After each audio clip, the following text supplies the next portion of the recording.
Right, you guys, make sure you like this video and subscribe to Mike's, okay? Make sure. If you don't subscribe to Mike, you're gonna have a fat forehead and a big hairline.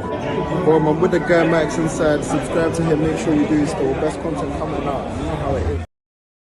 Hello and welcome back to another live, people. Welcome back to the YouTube channel. Make sure you're smashing the likes and subscribing if you are new. And the new season basically begins here. The curtain raiser, as people like to call it. The Community Shield watch-along. Crystal Palace versus Liverpool. Now, I am kind of looking forward to this game, but kind of not. I don't like, because I'll be honest, with the new season coming up, it's kind of a case of I'm kind of looking forward to it just because of the content, more so than the actual football in itself. I think for me, as a West Ham fan, I'm just not excited this year, but I'm kind of interested to see how the title race goes, the relegation battle and stuff like that as well. We might be in that, to be fair. Big up to Dave, big up to AK, big up to Merrick every single time. Big up you, man. Dinner plate watch along. Exactly. Because I've got your comments on the side. I'm actually not going to pop them up, but I have to kind of put your comments on the side just because I can't like put them up during the watch along and stuff. But let's get into the lineups. And yeah, it's basically a dinner plate watch along, isn't it? Like, do you man take the Community Shield seriously? Like, just a general chat. Do you man take it seriously? I don't personally. I never usually care about the Community Shield. All I know is that whoever wins the Community Shield doesn't usually win the league, which I don't know if that's why that's why AK is saying Liverpool please win. Is Mellon alive? I think he forgot he has a watch along scheduled. Yeah, it didn't even meant to be watching the Chelsea game, Chelsea AC Milan. So I don't actually know. He's probably asleep, knowing him. Because sometimes he would just be asleep in the middle of the day when it's the weekend and stuff.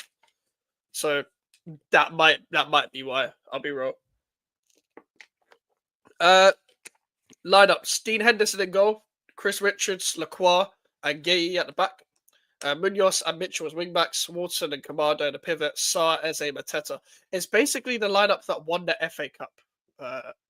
I don't know who Palace was signed apart from Borna Sosa.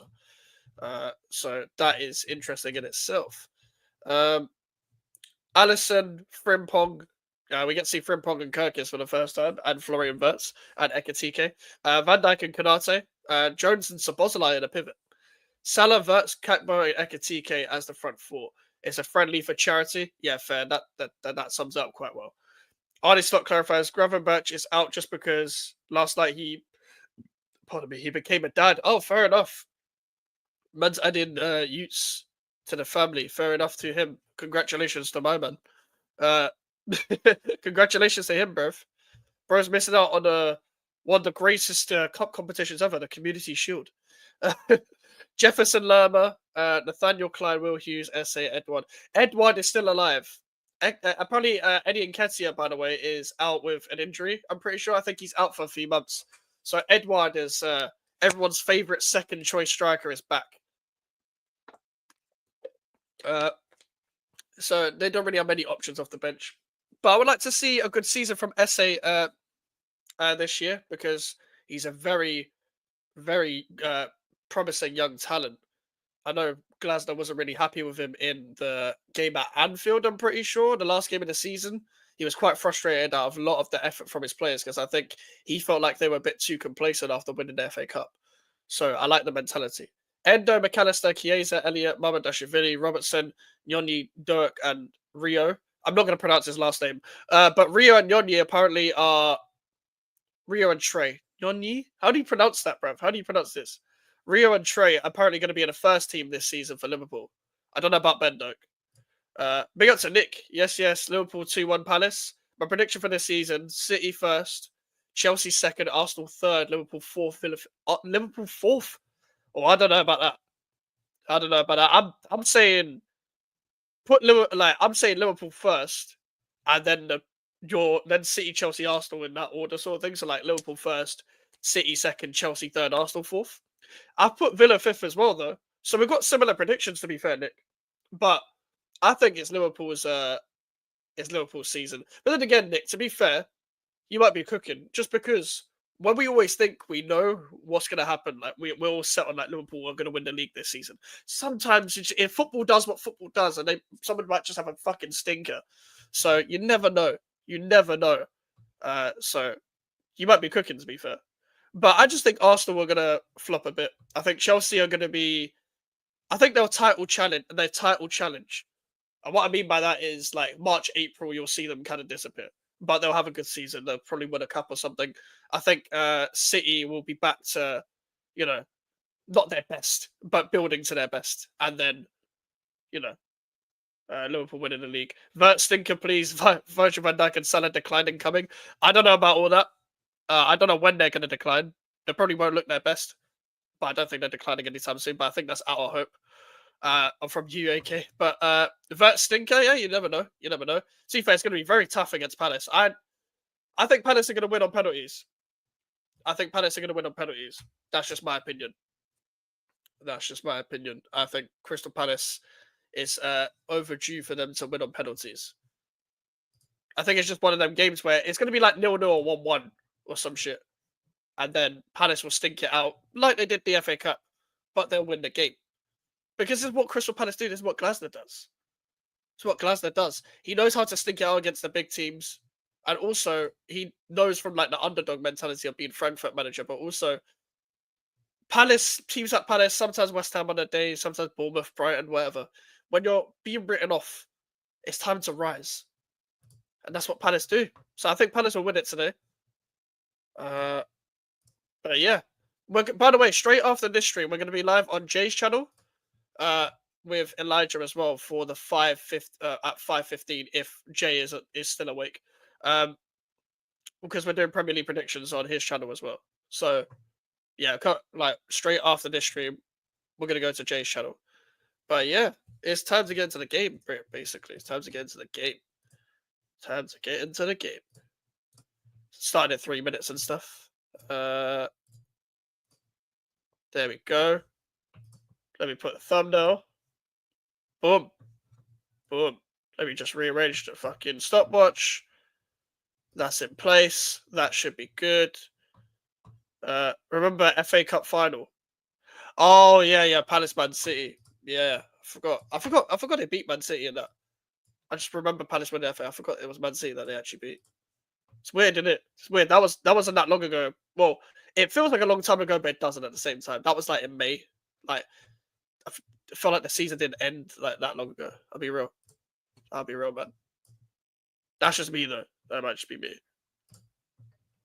What's your predictions, guys? Get your predictions in. Predictions for the game. What are we saying? What are we saying? Gittins ball. Oh, it's Chelsea are playing right now, isn't it? How have you looked in? Well, I guess pre-season, but in the 2 games that you've watched, Dave, how have you looked? Let me get this.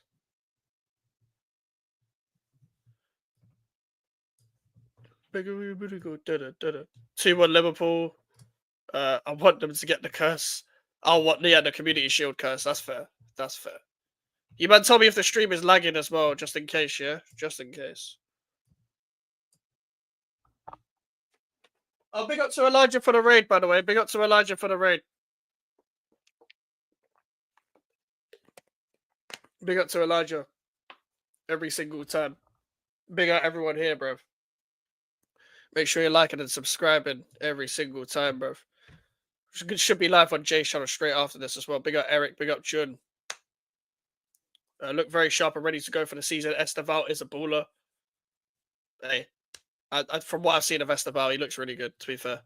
Do you reckon Esteval's going to get a lot of starts then this season, Dave? Because I was just thinking, you don't really have many right-sided players apart from Neto and Esteval, to be fair. You have I think you have quite a few on the left. I'm not too sure.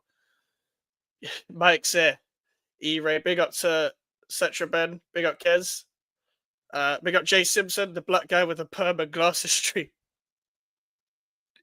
Big up to Elijah's community every single time, man. You man are real ones. If you're not subscribed already, big up Elijah, bro. Yeah, Elijah, put your link in the thing if you want it. I'll pin it. You know, because you did the same for me. Big up Wesley every single time. Esteval looked good yesterday. Yeah, I heard some good things about Esteval. Still, like, it feels like a lot of the big teams are trusting the youngsters a lot more this season, and Yeah, it's going to be interesting because everyone's producing good youngsters or buying good youngsters. The game starts at 3. It's 3 right now, but because my thing's delayed.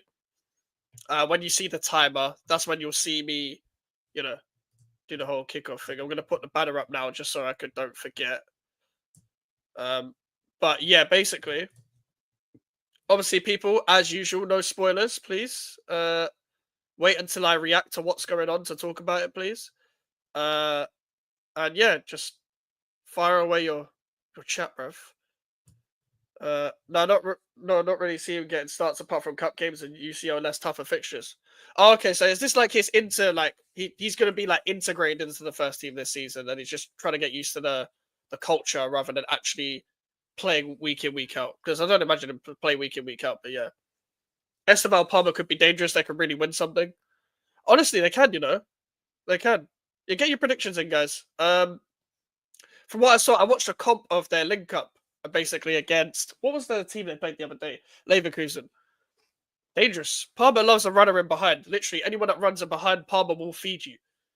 Pause. Esteban looked good. I hope the behind the scenes are good to help him grow at 18, being away from home. A support system is needed for stability. Yeah, and you know what as well, Wesley? I think they have a lot of decent senior players. Game started. No, well, not for me. Not yet. Rest in peace to Jota every single time. Rest in peace Diogo Jota.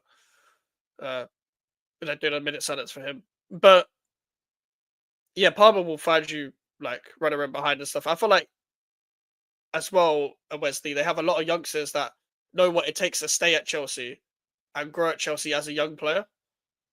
And yeah. Damn, I can't find a proper stream. Allegedly, ppv.2 is a good website. Allegedly. ppv.2. TO. Allegedly.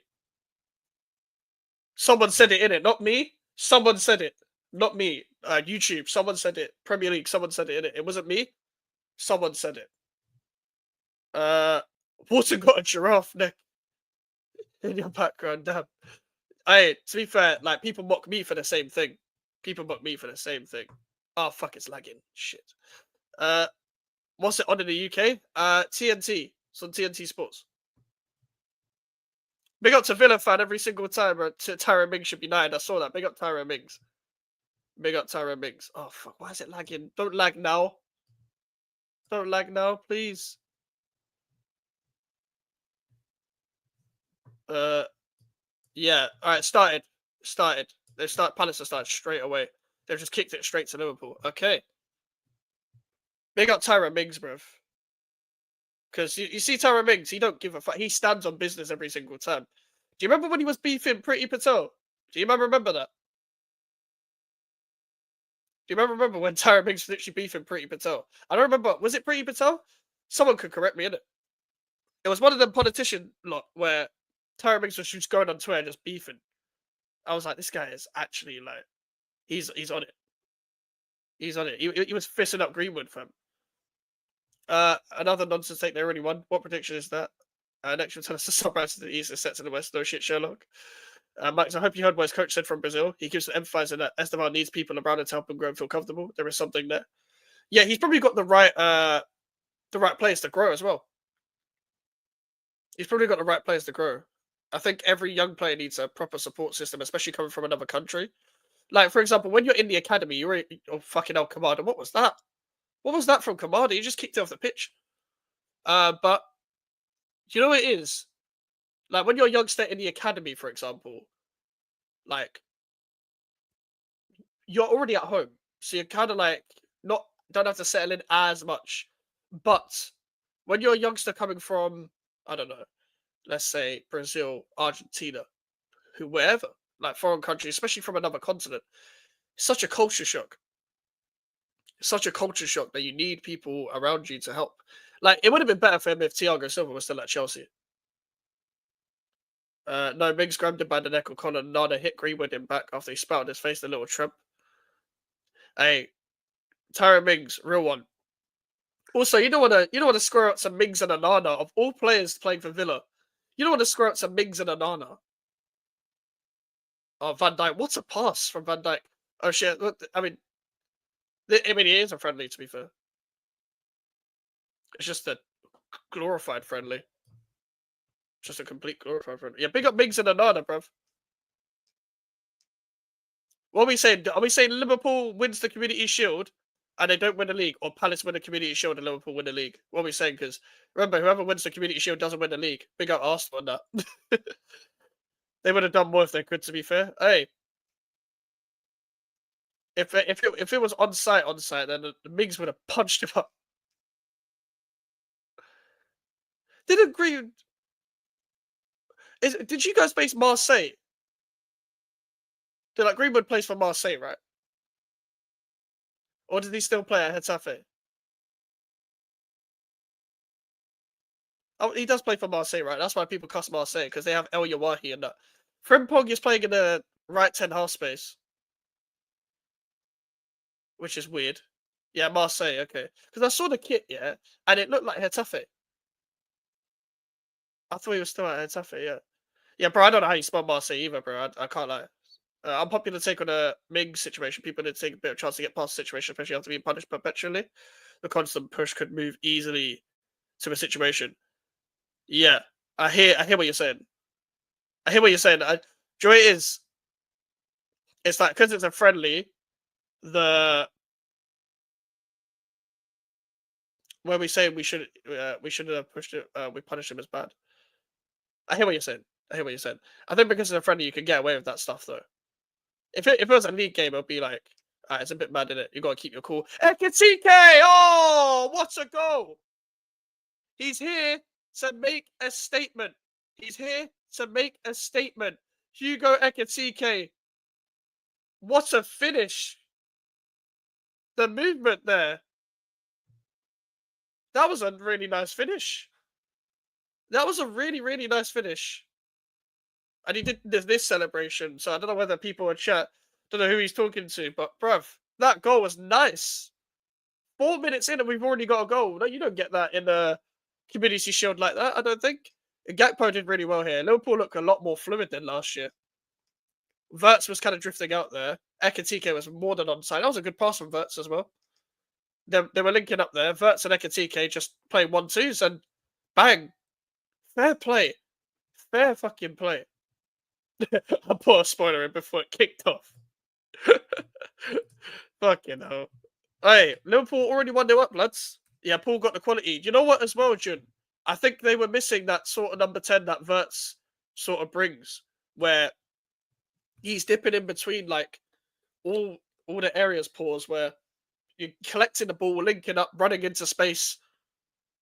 And when you play against Crystal Palace or like teams that are in such a low block like that, what you have to do is like have that one creative player that's going to find that pass that nobody else finds, and that's what Wirtz is about. And to be fair, I said the Wirtz signing, like 100 million. I know a lot of people are like, okay, 100 million is mad. And I know they say that about every player, but the Wirtz signing is only good if they have a striker. And whether they get Isak or not, they've still got Ekitike. But Isak and Ekitike is fucking greedy. 4 minutes into his debut, yeah, big up Wolf, by the way. Big up Wolf. World class noob. You might change. You keep changing your fucking name, bro. You're gonna confuse the shit out of me. Yeah, 4 minutes into his debut. English players go out of the way to do a lot when they see Greenwood. Bellingham did, and I feel like it's a virtue signaling thing. When a man is down, people piling on him. Shows me the quality of. I hear what you're saying. I feel like I don't mind I like what Mings did. I like what Mings did. To be fair, it's also debatable whether what Bellingham said was what Bellingham said at the time, because I know people like were saying he said something else and stuff. There's a lot of English players that are still friends with him, so we don't really know what's going on. But when a man is down, I don't really care if a man is, if he did what he did. I don't really care if he's down or not. You know what I mean? But I understand your intention, because if you're doing it just because a man is already down, then you're trying to look bigger for the sake of it, sort of thing. So I understand that. Then Lacroix is struggling here to play out from the back. Walton, nice pass. Is Ismail Assar. Kanate, that's good defending. Gets a bit lucky there. Good pass. Do you know what Liverpool are doing? They look a lot more controlling. Ekatike? Oh, unlucky. So I'm already noticing quite a because I haven't watched Liverpool. Oh, João Pedro scored. Fair play. Um, you know what? You know what it is with me and the Liverpool thing. Yeah, right now. I've not watched them in pre-season, so they already look a lot different from last season. This is my first time watching them since the season started and whatever. And they look a lot more fluid. The players are moving around a lot more. They're playing less off like energy and rather controlling the game. And I felt like last season they were playing Slot's way, but they were getting used to trying to get out the Klopp way of playing into the Slot way of playing. But now they've got Frimpong instead of Trent, who Trent's a big controller of games and stuff. But they've got Frimpong now. They've got Kirkes now instead of Robertson. That like they're signing players, so it looks more like in Slot's image.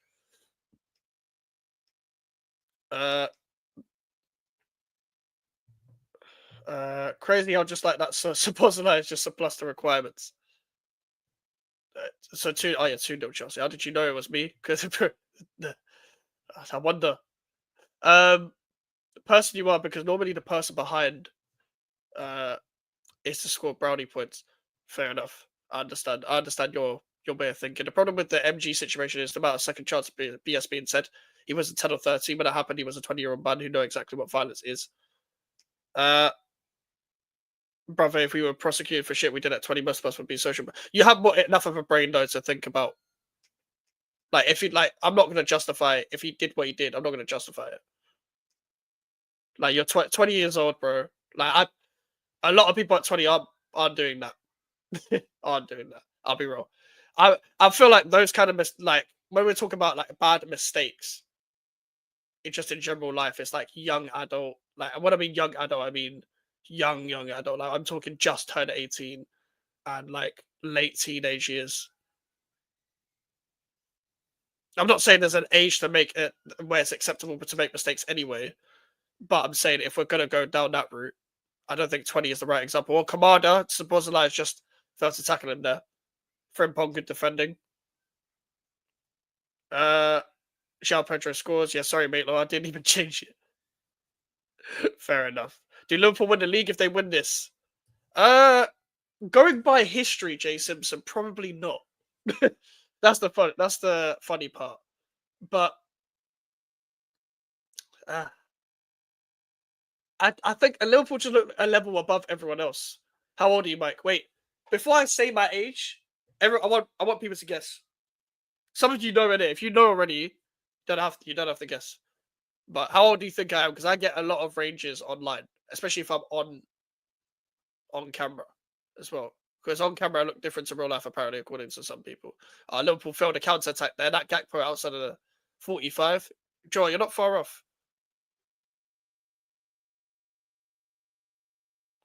You see Rodri injury. Yeah, he's been set back. 12. Brilliant. Looking at our own life, how many of our relatives mess up behind the age of 20? I'm not saying you can't make mistakes, but there's a level to the mistakes you make in it. I'd say 21. You're close. I just turned 22 like 3 weeks ago. So 17th of July, I turned 22.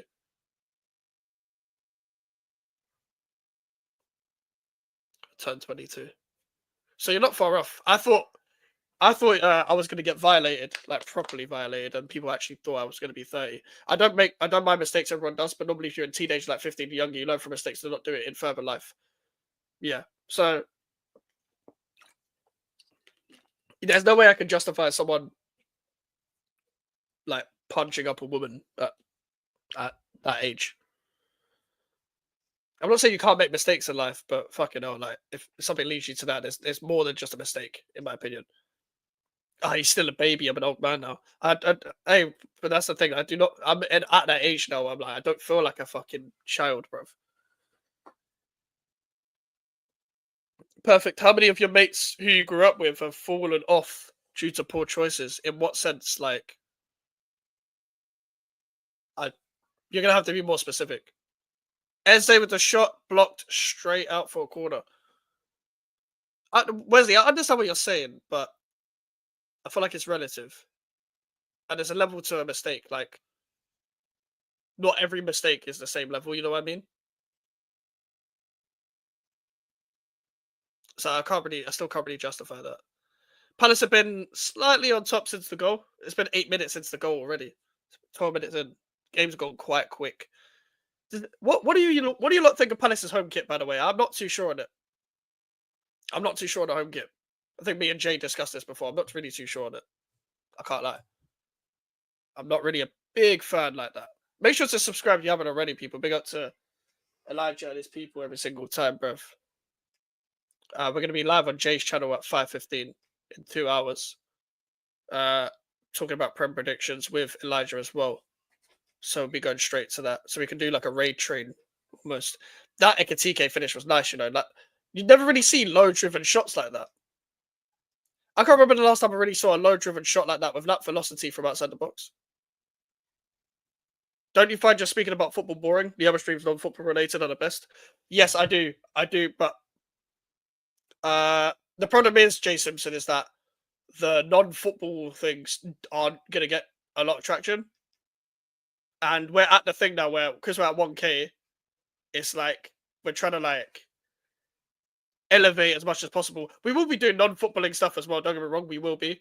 Like, for example, Jay Simpson, you'll like the stream with me and Melon. I've got a show with me and Melon, yeah, where we talk about football, but we just go left with it. Asada's through here. Can you find Gakpo? First, Gakpo! What a save from Henderson. What a save. He was offside anyway. But yeah, I do find talking about football boring, especially when my team is shit. So we will be talking about non-footballing stuff as well. Like, I've got a show with Elijah in the season as well. So that will probably go a lot off topic as well. But if you just watch the general football streams, a lot of it goes off topic when it comes to football and stuff anyway. I don't condone violence, especially if it's a woman, but if you hit anyone in general at the age of 15, let's say I don't think it's a big situation because they're in the age you are. Maybe I'm wrong. It's more common than not. It's more common than not making mistakes. That is. I think it's rehabilitating a person, not punishing them endlessly. It shows there is coming back from after a mistake. I agree with that. Oh, Mateta's through here. Mateta's through. Alisson with a brilliant tackle. That play from Palace was really good, by the way. Ismail Assar, he's keeping it alive here. Oh, massive penalty, surely. Palace have a penalty. Bro, Palace have been really good since the goal. Van Dijk, that looked like a penalty. Van Dijk tried to play it off calmly like he did a foul there, but that looked like a penalty. Like, this game's been really good, man. I've not seen a Community Shield this entertaining in time. I know it's only 15 minutes in, but come on. Oh, did he get the ball? He might have got the ball, you know? He might have got the ball. I don't know. I want to see the other angle from the other side. Every angle looks different. I like the summer streams where it goes left and down the hill. That's the thing. Next week will probably be the last of the summer series, Jay Simpson. But on Tuesdays, where I'm gonna have a streams with Elijah instead, because I've got show at Prime, show at Alfie, so 3 in a row, and I have a show at Melon on Thursdays. But all those streams go left anyway. So we talk about football and then we just end up making it fun to talk about football, sort of thing. Or we end up using it as an analogy to talk about life, or using a life analogy to talk about football. What I'm going to try and do, I'm going to try and do a couple stream series and upload series where I could talk about other stuff as well. I was going to do, yeah, the penalty's been given, by the way. I couldn't really see a definitive angle where there was a clear and obvious error there. Mateta to take the penalty. Mateta in 1-1. 1-1. Game on. Oh, sorry, I forgot to put the banner up. Fuck. My bad, people. My bad. In my personal experience, a person in a nearly similar situation was punished so severely by the society by the point of paying for his mistake, eventually killed himself because even after the person was being punished. That's why I am more varied on here. Punishment should be proportional, but not a life sentence. Yeah. I understand that. I understand where you're coming from. I think that's interesting. I think the punishment obviously should be varied for the mistake. And then the mistake, and then the person, making the mistake, obviously show everyone like the light at the end of the tunnel to how to be a better person. and then you treat them different depending on how they respond to that. You know what I mean? I think I've said that how I want to say that. AC Milan red card. I forgot you were playing AC Milan. I'm assuming you're dominating, Dave.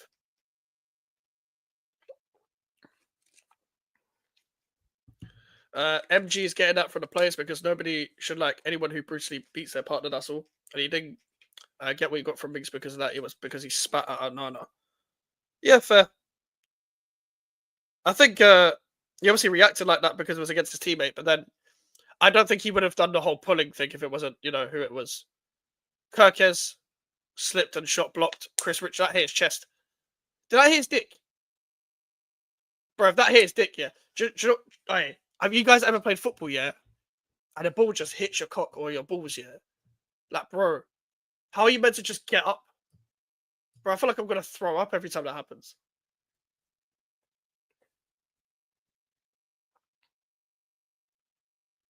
Verts is very creative, isn't it? Very, very creative. He like the way he turns and passes forward. Or good counter attack here from Palace. I don't know why Munoz took that weird touch. That's a bad cross. Yes, 20 minutes in, João Pedro and Kuba's OG with a red card. Fairs. So wait, so the same guy got an own goal and a red card. Bruv. I don't know whether you remember, Dave. Do you remember that Jonathan Waters game against you guys where I think he missed 2 penalties and he scored an own goal for Stoke and you man battered Stoke. I think it was 14-15 season. I could be wrong. That's bad from Sabozalai. Ismail Assar's picked that up there. Can he get through to Eze? Sar's done well there. He's done really well there, Ismail Assar. Munoz. Good cross. Mitchell! That's wide. In 20 minutes, bruv. Oh my days. Oh my days. You lot having a really good pre-season for somebody like that hasn't played in a few months, to be fair. Like, to be fair, like, let's be real. Let's be real. Like, it's very difficult to come off a tournament like that. And then just nothing in the middle. And then you're going to pre-season, and it's just like, okay. We've got to play 2 games before the season starts. Like, I feel like you guys will be fine. You guys have pretty much passed that test. He scored 2 own goals and missed a penalty. We won 4-0 against them. Bro, that game, yeah, it's probably the worst, like, almost unlucky / worst individual performances ever in the Premier League. Jonathan Waters had a stinker. I've never seen anything like that.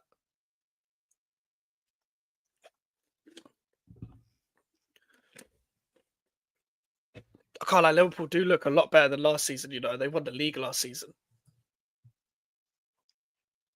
Sabozalai to Frimpong. Frimpong. Oh, it's gone in! It's gone in! Oh my god! What the fuck? Are you lot? Watch that goal back. What on earth have I just seen? Wait, we're 20 minutes in. We've just seen 3 goals. Like, but that Frimpong goal. Oh my god. Because he didn't mean that. He didn't mean that. That was a cross. That was a cross. Kirkes went to Sabozalai. They're switching the ball a lot. And Frimpong and Salah have used that right-hand side very well. But look at this. He takes on Tyrick Mitchell. I think it deflects off Mitchell, guys. No, he just ships it. He just ships it. But I don't think he meant that. Oh my god. Yeah, as a goalkeeper, you're not expecting that. I know people are gonna say Henderson should do better. You're never expecting that because you're on the forward step already. I don't rate Henderson like that, but fucking hell.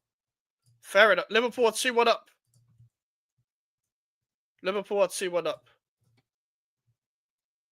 It's up there with Fires against Liverpool? Yeah, bro. That Fires. Because you know what's so funny about that game, Dave? Leicester were playing quite well.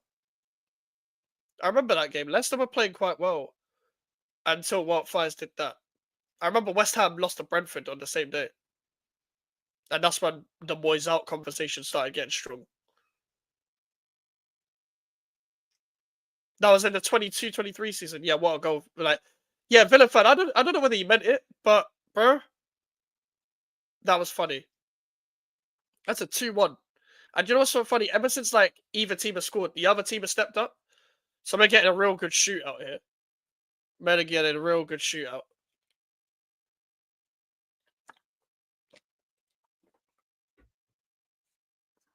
Jihadi John is fucking dead. He had a bomb dropped on his head. Ugh. I don't honestly don't understand that goal. I don't understand it. Verts is kind of like getting into space in between Wharton and Kamada and just trying to play around. I think Kamada needs to stop playing in the pivot, you know. I don't like Kamada in the pivot. Call Wharton. Wharton's really good, man. I like Wharton. But that's really good play from Mateta. Really good back to goal play. Eze, Kanate, and Frimpong. They're defending really well, man. Richard should have kept that out. Yeah, maybe. Maybe.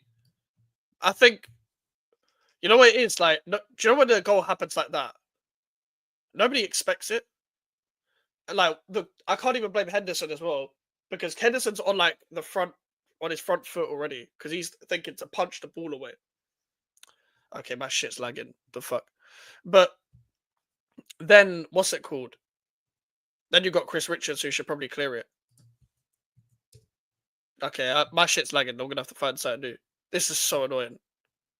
The most annoying thing about doing watchalongs. Most annoying thing.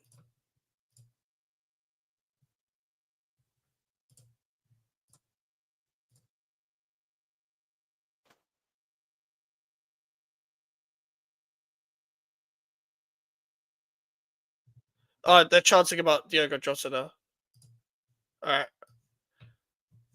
Mike's having a timer. Recently loved that. You better have that in the Sunderland game. Warrior, I promise. I promise I will. I promise. I promise you, Warrior, I will. But yeah, I can't blame Henderson for that. I don't know about Chris Richards maybe, but nobody's expecting it. Like, it happened so quick. I promise. I promise. I'll have the timer. I'll have the timer. I'm not looking for. Why do I have to watch West Ham, man? I don't want to watch West Ham. I can't lie, yeah. You look. If I wasn't doing content, I probably would have stopped watching better in terms of West Ham. I would have gone back to how I was like 4 years ago, in like just before lockdown started, where I gave up on West Ham. Premier League starts this week. Watchalong's reactions will be fire. Yeah, I'm gonna do Bournemouth, Liverpool, Man United, Arsenal. I might do, or obviously Sunderland, West Ham. I might do the later game as well, Wolves City, depending on other stuff as well. Munoz down the right. Yeah, Liverpool's attack looks really fluid. I think it helps that they actually have like a proper number 10 now. They look really balanced, like even defensively. They're just constantly doubling up on every single person on every part of the pitch. So whether it's Eze, Munoz, whoever it is, every part of the pitch they get doubled up and they're just surrounding players. Konate's been punched in the face, bro. If I have one more fucking laggy shit, I'm gonna kill someone, bro. But players keep moving around and shit, creating space for each other. Gakpo looks really good. Gakpo looks better with Verts around him. Verts and Ekatike. That's going to be a really good partnership. Like, everyone's talking about the Isak situation, but I think Liverpool don't get him, and Ekatike has a really good season. And we're not even talking about Isak. And Isak was just doing well for Newcastle because he has to, because he's there.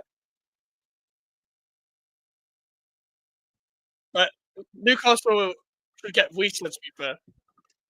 Doing a Super Cup game as well. I'm actually out on the Wednesday. I'm out on the Wednesday. I would have, but I'm at another concert on the Wednesday, so I won't be. I won't be. Wait, is the concert on a Wednesday? Hold on, let me check. I think the concert's on a Wednesday. So who is it? Let me check. Because the Super Cup's on Wednesday, isn't it?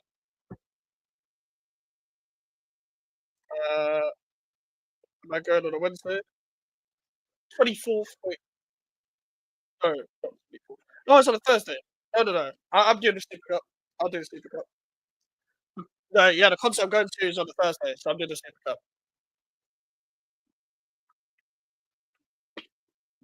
It's next Wednesday. Sorry, no, I'm going to a concert on a Wednesday. I'm going to a concert on a Thursday, so yeah. I'll do the Super Cup. PSG Tottenham, yeah. Always saying Kudus hate watch. Mohammed Kudus hate watch. Someone's down for products. I didn't see who it was, but Will Hughes, the oldest young man, is coming on. Will Hughes is on. Yeah, we're doing Super Cup. Bournemouth, Liverpool, West Ham, Sunderland, Man United, Arsenal. And then depending on what happens in that game, I'm going to have reactions to fan meltdown. Like, we're going to stream a lot. And if we don't have reactions to fan meltdowns, I might do a Mike's reaction. Basically, so I have to start doing react sessions live so I can put it up for my reaction. Yeah, PSG first part to get destroyed. That's the thing, Dave. We say that, and then Spurs might just turn up out of nowhere. That's my problem. Like, I can't just write them off because I know Spurs have looked bad in preseason. PSG are PSG. They won the Champions League, but I feel like you might have set a precedent against PSG now. I feel like if Tottenham just sit back and then hit them on the counter, they could like you might get a Kudus, Spread and Johnson masterclass just from that, just from the counter. Oh, Ekatike, that's beautiful. Ekatike's having fun, you know. He's having fun. Fair play. Him and Verts, wow, they look really good. They look really, really good. I've got basically guys as well. So in the stream, like in the normal season starting, we're gonna have lives, 4 shows a week. Sometimes live match previews depending on time. Watchalongs. And I'm gonna have 2 upload series as well. I know a lot of people here don't watch videos, but if you do watch the videos as well as the streams, I'm gonna have 2 upload series. That passes to Bozanai. It's really, really nice pass. Black bro. So Bozanai, another good switch. Frimpong, Verts. I can't lie, Bozanai's controlling the game really well. I haven't really seen much of Curtis Jones. That's the only Liverpool player where I'll be like, I haven't seen much of you. Sometimes go around the outside. It's just constantly fluid. It's just 1-2s, 1-2, move around, 1-2, move around. I think Curtis Jones might be a bit injured. But low-key, grab a bunch of Bozanai midfield might be it. You see if they control the game like that. Oh, it could be dangerous. Or even McAllister's to Bozanai. Because, hey, the commentator talks about coming deep. That's a pause, bro.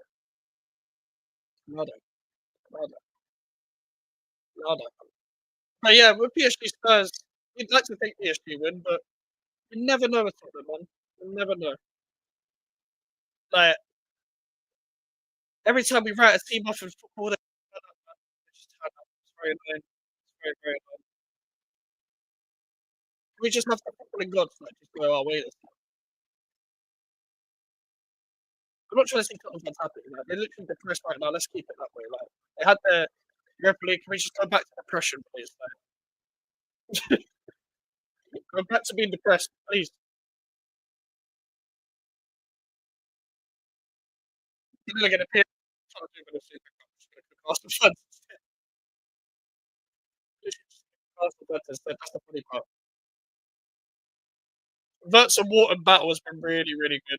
Really, really good. It's like Wharton's trying to control the game for Palace, but then you've got Verts just moving about, moving into spaces where none of the midfielders can pick him up.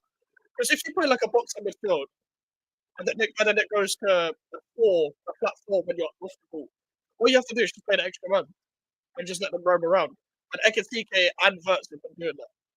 Like Frimpong and Salah have been moving about, Kirk has been moving about. You just need to move. That's what City failed to do against Palace. City failed to do the whole like be a bit more fluid because Pep sticks to what Pep sticks to. Okay? It didn't work in the FA Cup final. It didn't work, and that's why Palace won because City played side to side, very slow. But it's not cool.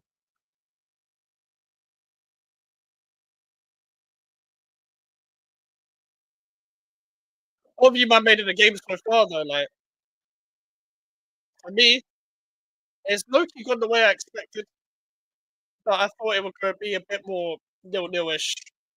I don't think there'll be this many goals. It's been a good game. Kirkes is playing a lot in the three in the back in possession as well. Frimpong is Salah.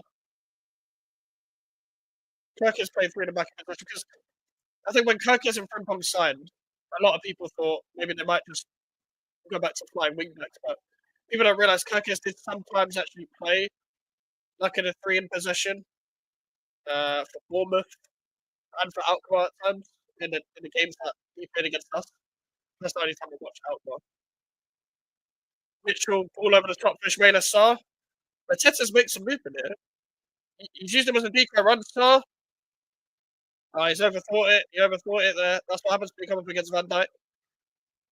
Verts, Ekatike. Now Liverpool on a counter. It's quite end to end this. Ekatike. Oh, Gakpo's done well there. Salah. Oh, he's letting go past. He's letting go past. Fair enough. Now Liverpool, they build attacks so well. They build attacks so well. Jones to Salah. Salah to Jones. Mark Gay with the stop. Will Hughes.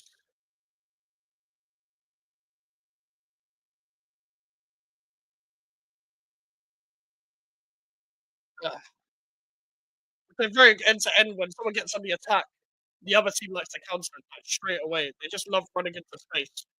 So that's what's good about Liverpool. They don't lose the balance of because we control games doesn't mean we don't want to counter.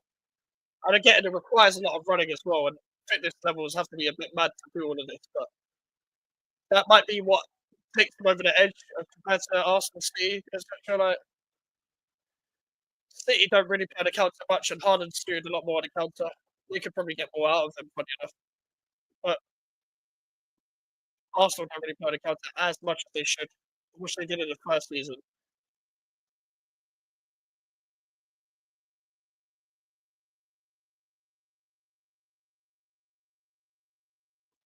Okay, is he taking a long throw?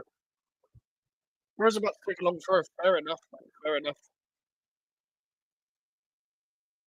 Van Dijk cleared by Mitchell. Frimpong to Salah. Will Hughes has done really well since going on. He's been better than Kamada because he's more used to that position. He's more disciplined, etc.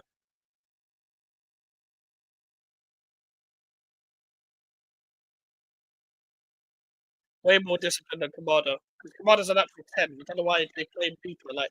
It's not even like Kamada's like a deep line playmaker like that, where you can just control games and shit. That's a brilliant ball to Munoz.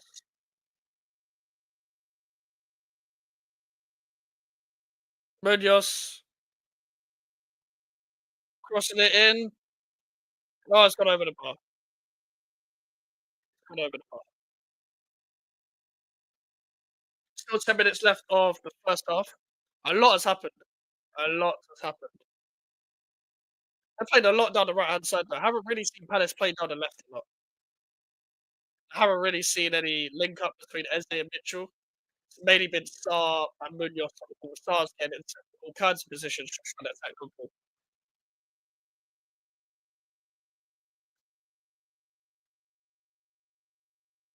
That was very quick to clear from the back there. Palace pressing a lot higher. Wharton slipped there. That's just allowed Liverpool to go free. Mr. Bozolo running into space well there. Munoz has done really well to recover the ball. Wharton, what's he doing? What are you doing?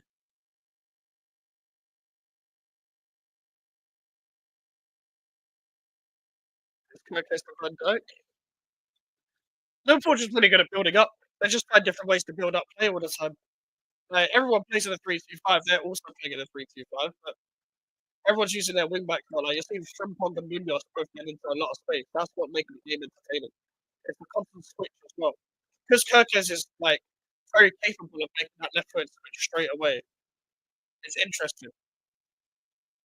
It's interesting. Maybe it's just because they're playing against Palace that they study past a weakness that they stay so narrow. I think that likes to play a 5 and 5.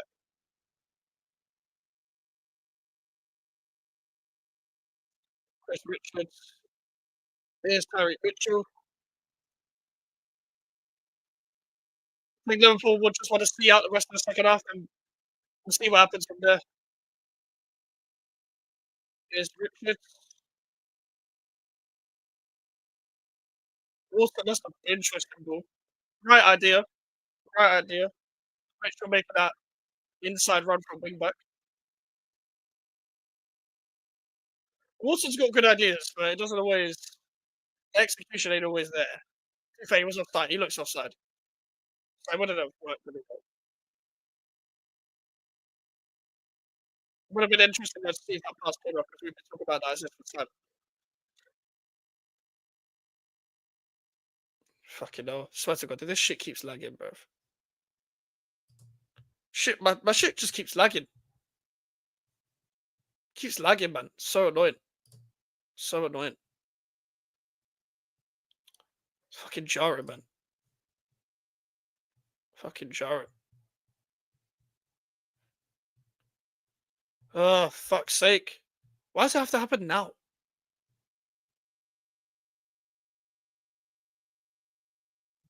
There we go.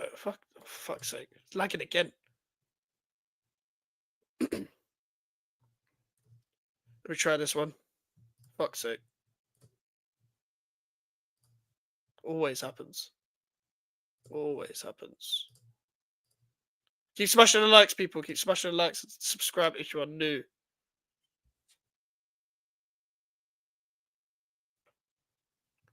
Just trying to watch the game again, to be honest.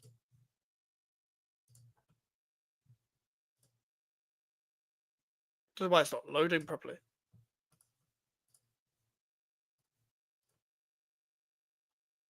38. Okay, so the time is a minute ahead, guys. Time is a minute ahead.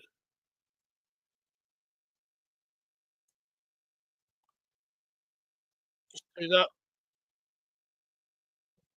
Cody Gakpo offside there. Cody Gakpo is offside there.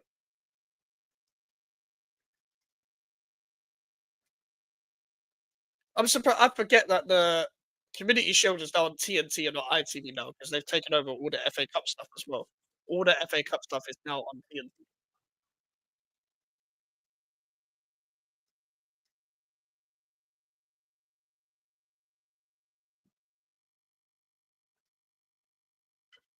Ugh. What's that update on the Chelsea game saying, Dave?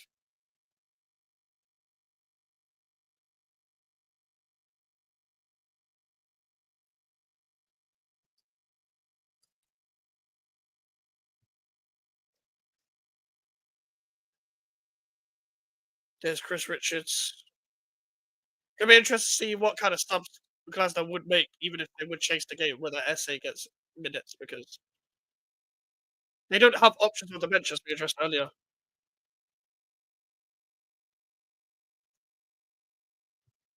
Is Gay. Now Henderson split, and they're really trying to play out. That's a shit ball. It's a shit ball from Henderson. Everything is lagging. Every fucking thing is lagging, man. So annoying.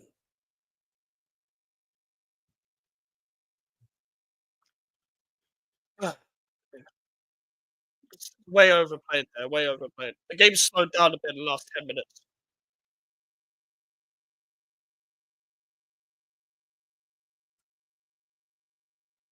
So Henderson getting a run at Jordan Pickford. I know people don't like Pickford, yeah, but like he does quite well for England compared to like most other keepers. He does turn up. I know it's not fashionable, but England don't have any fashionable keepers. People are gonna say fucking James Trafford. Trafford ain't even gonna play. Like,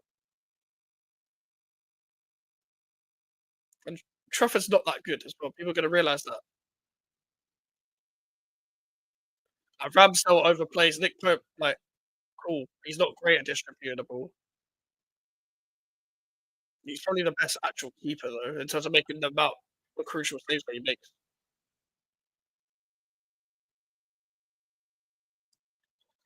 Does well there, Lacroix. Lacroix's strong. Lacroix's strong. It hasn't been his best game, especially the start of the game, but still. Don't know why they took the goal kick so quick there. They're rushing it too much, Palace. Well, Verts has fucked up there. Konate's done well. Great composure. Great composure. Konate, oh, nearly saw something there, Ekitike. Control it, control it. But they did like everyone's just kicking the ball out so much. Everyone's kicking the ball out way too much. Way, way too much. Here's Van Dijk. Verts, Bozolai. Here's Florian Verts. Ekitike. Cleared out by Richards.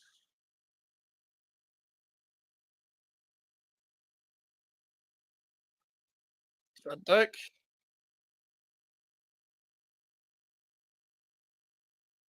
Verts to Sabozolai. Mateta.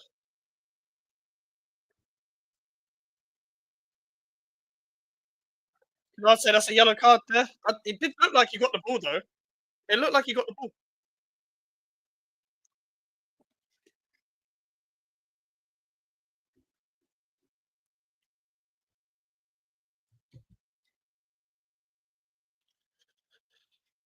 I'd say the yellow card.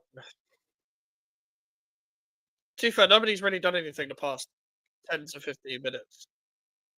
Mainly the last 10. It's died down a little bit. But overall, it's still been a very good first half. Like, nobody expected it to be 2-1 in the first 20. Diagonal ball there. Madison collects it.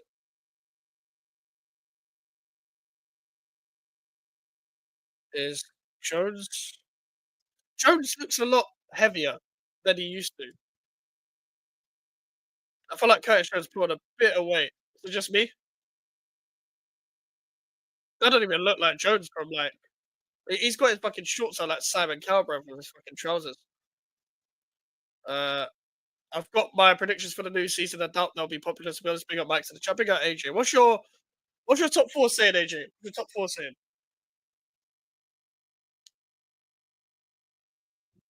Because I said Arsenal fourth, Chelsea third, Man City second, Liverpool first.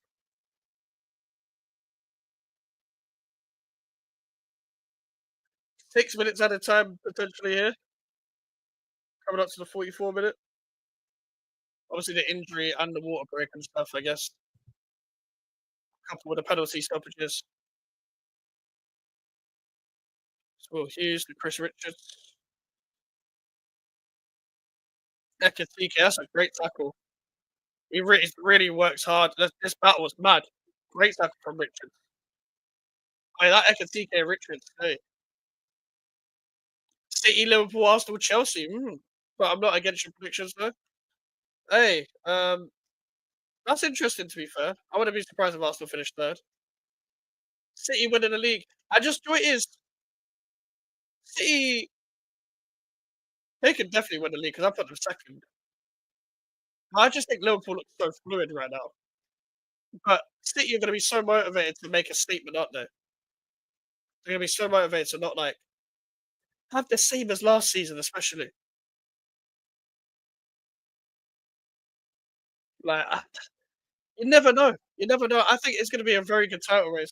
I think it's going to be a very exciting title race for sure. I think Liverpool will just take it over the line though. But if they get Isak, it's quite comfortable for them because I've already seen the way Liverpool are playing, and Isak suits this to a T. To a T, they just do. But the areas Ekatike is getting, and Isak will like the same.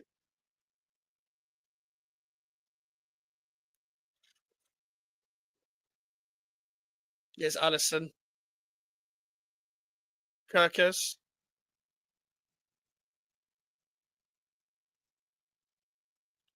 Alisson. A lot of the football has been a bit sloppy. I can't lie. Chris Richards done really well there. Chris Richards done really, really well. He's quite underrated, Chris Richards. You know, he was probably man of the match in the final. He played well in the semi-final as well against Aston Villa. Like, played really well. He's been very good.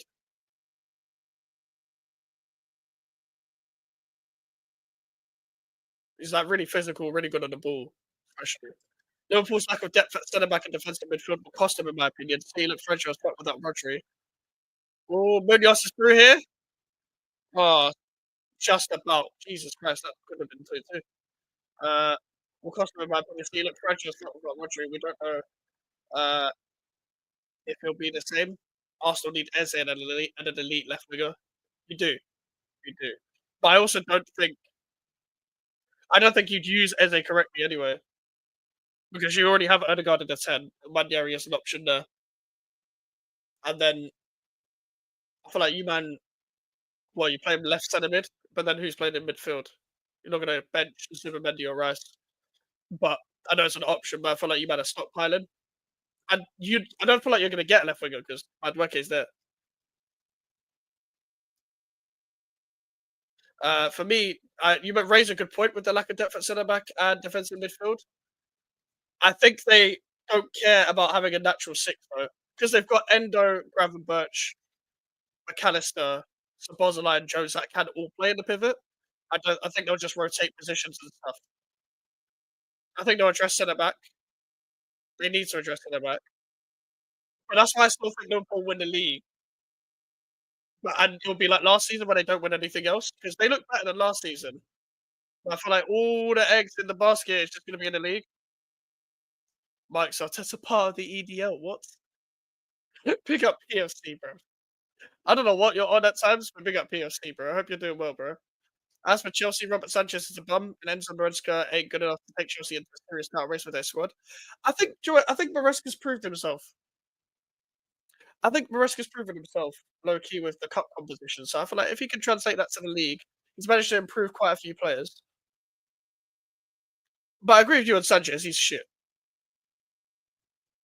I know he played well against PSG, but he's a bum. Like anyone that's like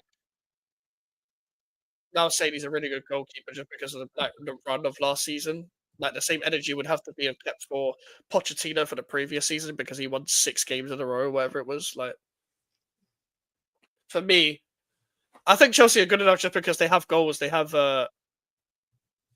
goals. They have like players that have good relationships with each other. So they have like a Palmer who can work well with Pedro. I don't think Maresca is a bum, but he ain't near Pep or Slot. He's not.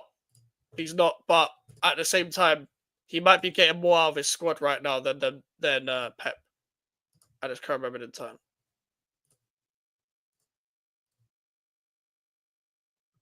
But I think Maresca's proven that he wants to be a winner, not just one of them like them managers that just play out from the back. They're project managers. They might get run over, etc. I think he's proven that he's risen to the occasion. He knows what it takes to win at a big club, etc. So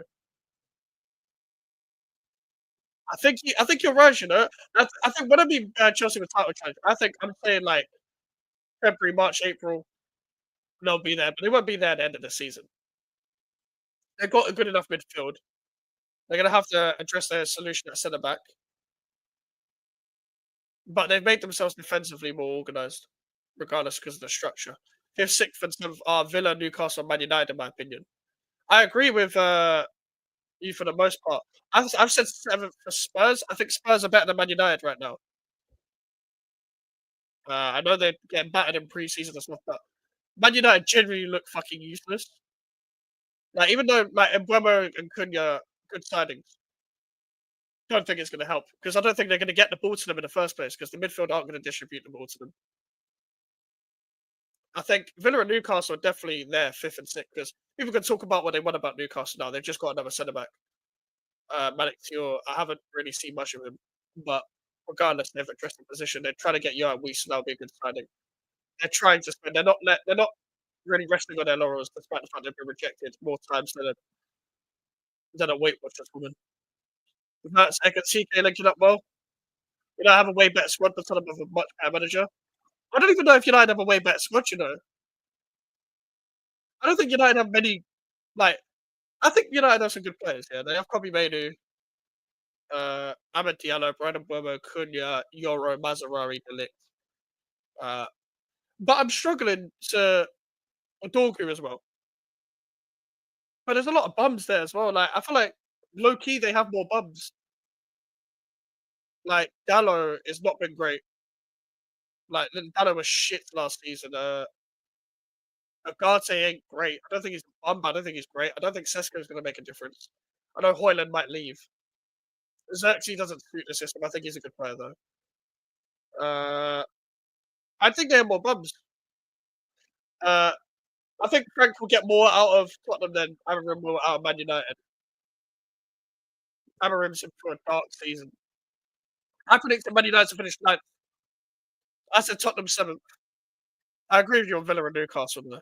Half time. Let me get rid of the timer real quick.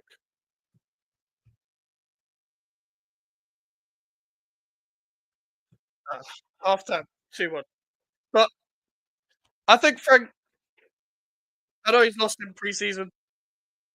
I know some of the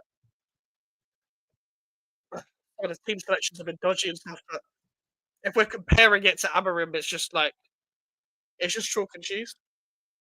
I've watched a video today talking about like Amorim's build-up play, and a lot of it is very like predictable to press. They just constantly build down the right-hand side, and all you have to do as the opposition team is just go up and just block them. I'll send you the rest of my prediction on Instagram. You'll find them interesting. Alright, see you later. But I think for me with Amorim especially is like the build-up play is too predictable. The midfield is too shit, so they're not going to get the ball to like an Mbeumo, a Cunha, or a Sesko either. Like, none of them are going to get the ball. I think Sesko suits the system the most out of the strikers they have. But he's not great. He's not great, and I don't think Believer even makes a difference. I don't think Believer makes a difference. Like, what if they is their team really going to be another in goal? Like, let's say everyone's fit: Mazzarari, Euro Delict, Diallo, Dorgu, Bruno, Believer, and Buemo, Sesko, Cunha. That's not good. That's not good. Diallo and Buemo down the right hand side aren't going to be as fluid as people think. They're going to want to get into the same areas all the time. Kobe Mainu being left out of this as well to me. He doesn't fit the system, even though he's probably the best player. Bruno Fernandes in a pivot. We've seen this before. It doesn't work. Put him closer to goal because at least he does get stats up. At least he has a decent final ball at times. But he's not physical enough to play in a pivot. He's not creative enough. He's not. And Believer and Bruno as a pivot. Who's winning the ball? Who's the ball winner? That's what I'm saying. Like, they have no one that can win the ball to destroy counterattacks. I'm looking at Man United and I'm just thinking, again, it's a lot of individuals. But you need a bigger rebuild than this. If you want the players to actually thrive at Manchester United, what you need to do is just fuck everyone off and keep the players that you signed from the previous summer transfer window. There's the Euros, the Knicks, the Mazzararis, the Xerxes. Fuck everyone else off. Or for the youngsters, like Collier, Mainu, whoever. I'm not saying Collier's the answer, but I'm saying he can play a part. And then just fuck everyone else off. And buy good young players that are ready for now. When I mean buy young players, buy someone that's like young, but they're ready now and they can be even better. That's my thing. That's why you're constantly rebuilding because nobody settles in. Man United need a sitter DM who can win the ball and spray pass a lot of box to box midfielder such as Believer. Exactly. Because Dave, I can't see Believer and Bruno Fernandes as a pivot working. I don't know about you, but like again, who's winning the ball? Because and then where's Ugarte playing? Where's Ugarte playing? He's meant to be the guy who suits the manager's system the most. Because I think they're going to play Bruno Ugarte midfield, and even then, that's shit as well. Man United are more match winners than Spurs, which will matter a lot. I agree that Man United badly need a six-back pass. Thomas Epstein. Thomas Epstein. Fuck's sake. He's got Epstein's hair. Now, I hear what you're saying. I think the match winners are mainly Bruno and Diallo, though. But Diallo doesn't. Diallo's very overrated. I bet Diallo's very overrated. But then again, Brian Mbeumo, he's a match winner. Tottenham, but who to be fair, there's no goals in Tottenham, but they'll just be coached that much better. AJ, that I just think they'll still finish above them. I think Man United that match for finishing. No, I don't see Man United troubling many people like that. Any team that can press will beat Man United, and I think against Arsenal, it'll be a case of Arsenal won't lose that game. It'll be like a draw or Arsenal get a win. I know Man United can have that truth from like the first day of the season where they might show at Old Trafford. I swear they always play at Old Trafford for the first day of the season. I could be wrong, guys, but don't Man United always play at the Old Trafford the first day of the season. I feel like I just remember that. That'd be a thing, but like, I think Arsenal just pressed against the shit and they'll just shit themselves. And they've still got Anana as well. I don't rate Vicario that highly, but he's better than Anana. And this is where Ahmad being overrated. Madison and Kulu are Spurs really serious match winners. Okay, AJ, here's the thing with Ahmad. I think he's a very good player. I think he's one of their better players. But the guy does a lot of like dumb shit on the pitch. Like he will either just kick the ball into the box where the delivery's off, or his striking of the ball is actually kind of neat. I think he's a good player, but he doesn't have that much influence. That he can link up. I don't think Man United being bad will be his fault. I think he'll be a shining light. To be honest with you, I think he's still going to be like a top five Man United player this season. But him and Mbemo are going to work. And I also think just in general, you saw this in the Europa League final. I'm not even just talking about one game, but it kind of shined on it most. Like, I said, prediction on Instagram. By the way. You want to read it out on camera? Because I'll check it out. Let me know. If not, then I'll keep it private. Um,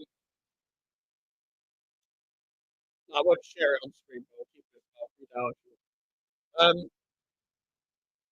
I think Amadiello does too much with the ball when he gets into 5-3 situations. Takes too many touches, kicks the ball over the bar, can sky the ball a lot. I don't think he has a strike on it. I don't think that's what separates the actual right wingers. Newcastle get rejected that Alfie.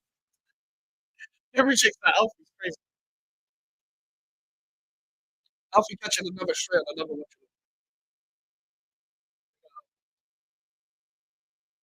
Hey, Newcastle getting fucked.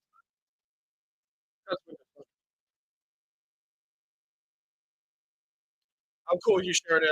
I'm cool with being wrong. I'm gonna get almost.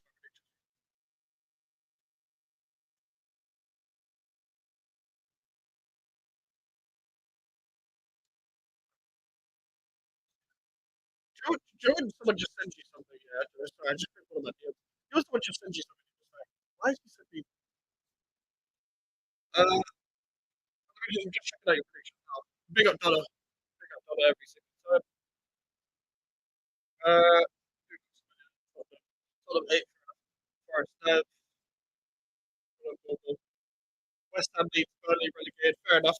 You know, it's the only reason why I didn't predict West Ham to get relegated, AJ, and I was very set on them, set on us getting relegated, is just because the goalkeeper. I think we're going to have a shit season regardless.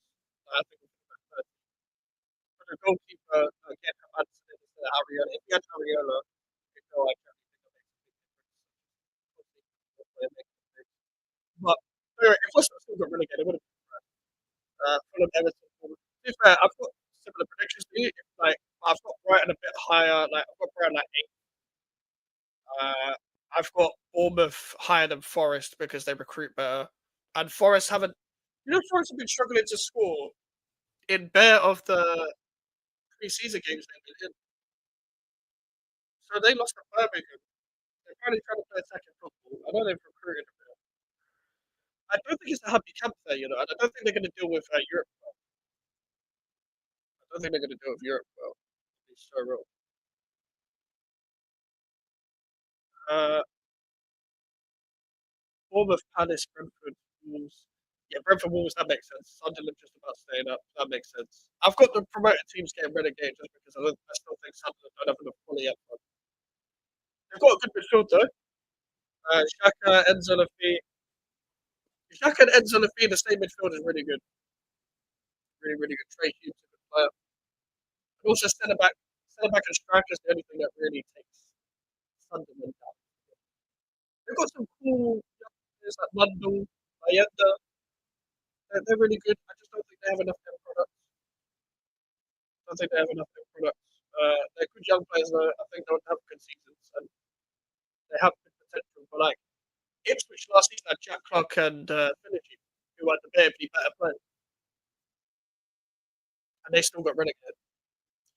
Luton had Ogbene, and they still got relegated. You know, Leeds have Nonto and Reece James. They wish they had Reece James. Daniel James, Ramazani, etc. I don't think that's going to be enough. Burnley 20th. I think I had Burnley 20th as well. I think we both had Burnley and Leeds in the exact same position. Do you do FPL /chat? You know what? I'm glad you said that. I need to put the code. Basically, later in the week, AJ, I'm going to put the code in one of my streams in the chat. Big up Godfrey every single time, bro. I hope you do. I've got a league from last season that I've revamped. So I'm going to put the link to the TVMX community link. I've literally just picked my team like yesterday. I haven't been concentrating on that deal like that. So yeah. I'm going to read out your other ones as well because I didn't even do this. I'm putting a lot of effort into the top scorer and stuff. Top scorer Haaland makes sense. Haaland will be back to his best assistant first, but the way he's playing, you never know. Golden Glove Raya makes sense. Makes sense because the defensive trying to be player of the year first. I think he can have a really good year. Young player of the year, Morgan Rogers. That makes sense. Liverpool scary Max. Yeah, they are Godfrey, but this time it's actually true. Instead of doing the wait, let me do YouTube. Liverpool scary. Wait, hold on. How do you do it? Liverpool scary guys. How do you do it? Did I do it right, chat? But no, they actually are scary still. First to get sacked, Scott Parker. Yeah, either Parker or Parker. Best signing Grinders, worst signing Callum Wilson. That makes sense. That makes sense. Callum Wilson. The thing is, everyone's gonna. The problem is, everyone talks about worst signing and just the big six clubs, but I think if we're talking overall, then Callum Wilson is definitely the worst one so far. That or fucking Sesko. Isn't it FPL league you created? It's just that people from the chat and stuff. There's just people in the chat. There's about 20 people in, I think. So if you want to join, I'm going to put the code in on my community page and on the streams coming up. I don't have time to do it now. Underrated signing Kirkis, I agree. Overachievers, Man United, Tottenham, and Man City. But can Tottenham be overachievers and finish eighth? That's my thing. Can Tottenham be an overachiever and finish eighth? I'm not too sure. Even Man United, I know people have no expectations of Man United, but Man United can't finish seventh and be overachieving, you know. I guess it's the expectation that probably everyone else has compared to what you think, which I can understand that. But I'm talking overachieving for me would be like like as we both predicted. I think that would be more overachieving. Underachiever Arsenal makes sense. Not of course. Yeah, and Crystal Palace. Crystal Palace are bound to finish 12th to 13th all the time anyway. Nottingham Forest are going to fall off. Arsenal, yeah, makes sense. To be fair, I agree with most of your predictions. I have Palmer, Salah, Watkins, and Gilchrist for my heavy hitters in FPL. Hey, fair, the fact that you put all four of them into the FPL managed to finish your way around that. Fair play. Fair play. Who have I got right now? Because I'm going to change it for the week when I get time. But I find out I just did it to participate. I'm shit at FPL. Every time I concentrate on FPL, I do that. I've got Ekatike, I've got Watkins, I've got Salah, I've got. Wait, why do I think she Ray Gordon? I've got Anthony Gordon, I've got Morgan Rogers, Van Dijk, Porro, Livermento, Robinson. I said that for the teams I played because they can't be worse than last season. So I'm glad you thought they improved. So it's essentially just most improved then, isn't it? It's all most improved and overachieving because like overachieving is like expectation of the club, what you want to do better than uh, what your level is. Which I get that. I get that from Man United and Tottenham and Forest and stuff, but you know what I mean. Mike is crazy by the way. Oh fuck! Somebody told me there was something wrong with Mike. Somebody told me I can barely understand. I don't know what's wrong with it.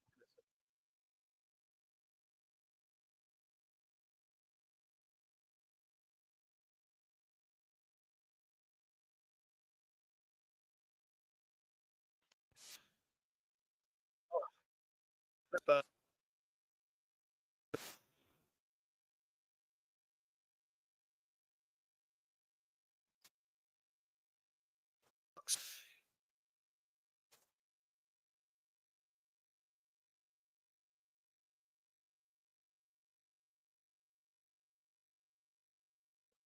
I have to get fucking can't hear.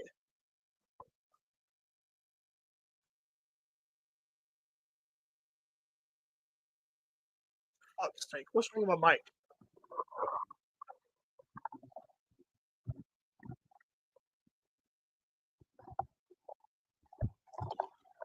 Oh, fuck's sake! I can hear now, but it's not great. What about now? What about now? What about now? Hello. Right. I don't know what's wrong with this, but it's on the same setting as it always is. Let me just get the timer. Now we can hear. Better, to be honest. Okay, I just had to plug it and unplug it. Alright, cool. On the same set. My bad, people. No wonder why the stream was going the way it was going. Fucking hell. Alright, second half has started. Second half has started. I've got Kelleher, Wan-Bissaka, Robinson, Cucurella, Saka, Palmer, Rogers, Ahmad, Mbemo, Haaland, and João Pedro. Fucking hell. I need to improve my FPL, you know. I don't know how, yeah, why I might be broken. So, might be. I might have to get. I can't afford a new mic right now. But yeah, I need to improve my FPL. I don't know how people keep getting all these players in. Gakpo got straight out Richards. They started quick. Kirkes. I can see I should score that. We should score that. That's a free header. Let's score that. What about now? Right. Should be fine now. Should be good. We'll see. Oh, just my luck, man. Just my luck. But yeah, I need to improve my FPL. The fact that you've got Mbemo, Haaland, and João Pedro in the same three. Okay, yeah, I'm stupid, bro. I need to finesse that. Because you know what it is as well? You know what does help is that Trent's not in the league anymore, so I don't have to spend that much on defenders. Like, you can get away with an average defender that can get the odd assist and clean sheet.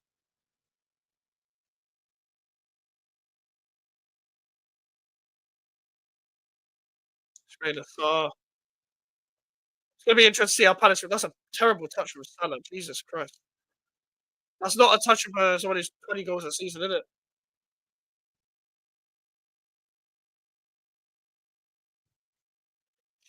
Chris Richards is Hughes.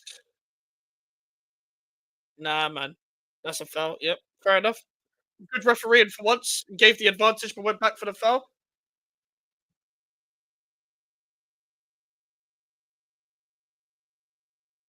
I think I know what was wrong with the mic. By the way, there's like a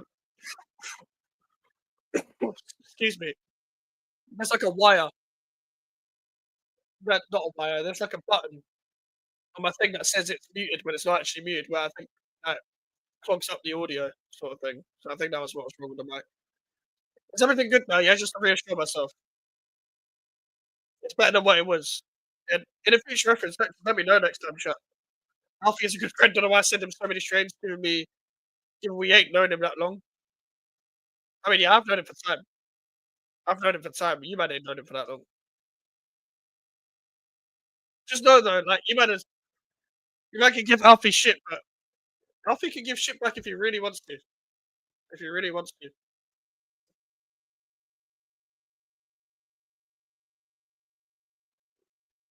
You might send strays, but you're meant to be on the same team, AJ. Where is blood?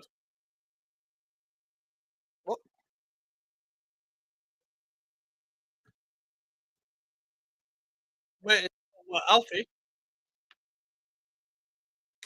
Where's who, Dave? Verts for the corner. Allison, Van Heck, Saliba, Konsa, Timber, Van Dijk, Adingra, Lyle Foster, Jacob Ramsey, Verbruggen in the division pickup. Fair enough. Good team to be fair. So it is. You've gone the route of centre backs that are going to get clean sheets, isn't it? Rather than defenders that are going to get assists. That's why you probably a lot of centre back tackles. Fair enough. I don't know how much Adingra's going to do, but it's a good cheap option. It's a good cheap option for sure. But Bruggen's a good, like, good keeper. He'll get a lot of man the match performances. Where's Alf Dog? No idea. No idea, bro. I have no clue. I'm sure he'll be back tomorrow. GVO shows tomorrow, so I'm sure he'll be back. I gotta ask him. If not, if he's not about, then we'll do a West Ham stream tomorrow. Because I need to preview the season really.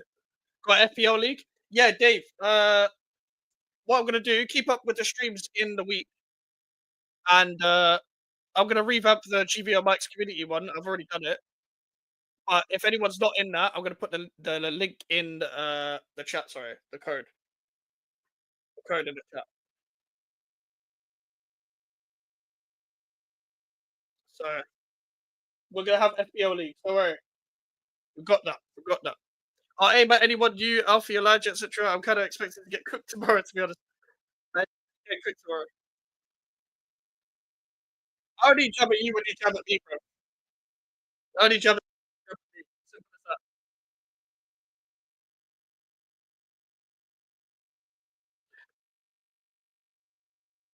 that. No, I rate AJ. You're like, I respect it because you're like my level of like insult, the outrageous creativeness.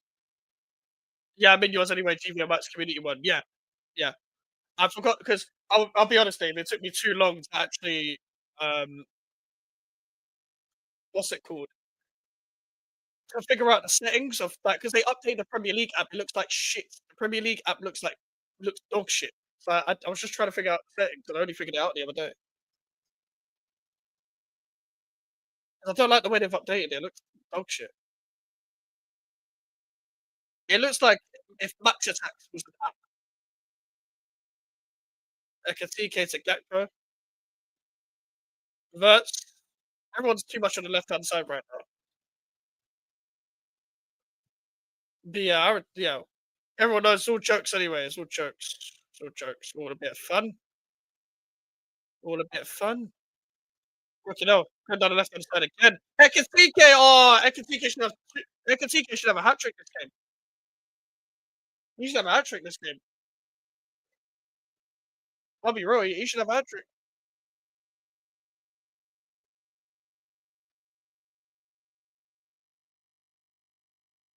Can't lie. He should score that. He should score that. And there was a free header earlier. He should score both. He should score both.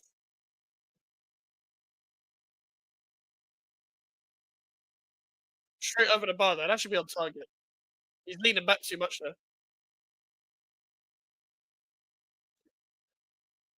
Henderson's distribution is so shit. His distribution's shit, man. But yeah, we've got FPL League. We've got 4 shows, live streams and shit. But GVO show should be tomorrow. If not, then it'll be something different.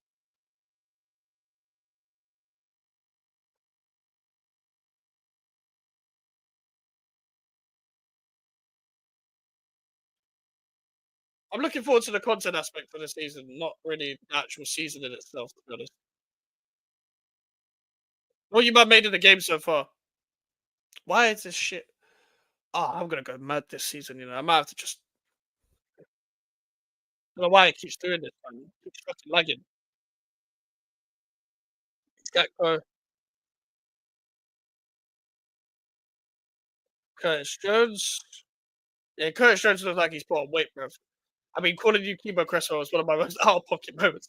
I said worse on YouTube, which is kind of mad to be honest. But you cooked me on the first episode of Summer Series. I can CK, Salah. Wait, just put that across, man. But yeah, nah. Because I remember, I think I redirected to Elijah, and I just caught strays in the fucking chat, and I'm just like, "Oh, is this what we're doing? Yeah, say less on smoke." I was like, "Alright, say less." That's why that it's content, man. I love it. I love it. I love content. We have to rise to the occasion for content.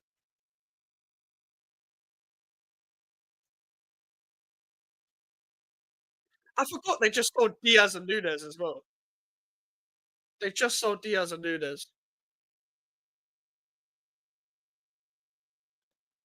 But yeah, Chemo Cresswell was mad because I don't even look like Cresswell. And my hairline's fine, by the way. I'm not even balding.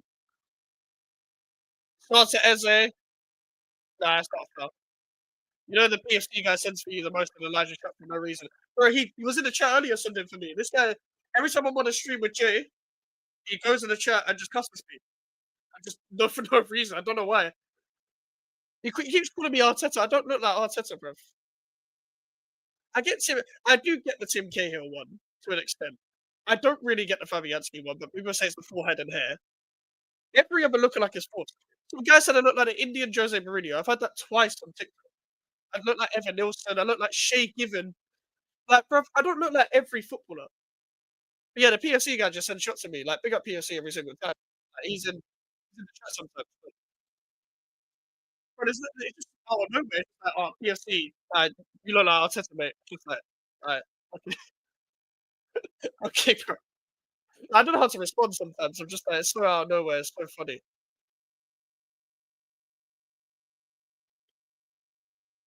Salah to Sabozalai, Gakpo, shoot, blocked by Hughes. It is Liverpool playing well. Just they're not moving Palace though. They're not moving them. Sabozalai's been really good this game. Overall, most of the Liverpool players have been really good. Like Curtis Jones hasn't really gotten into the game that much, but I think everyone else has been quite good to be honest. Gakpo's striking back on a wing back a lot. I can't lie, yeah. No, I do like. I'm a bit weird for this. I do like hate.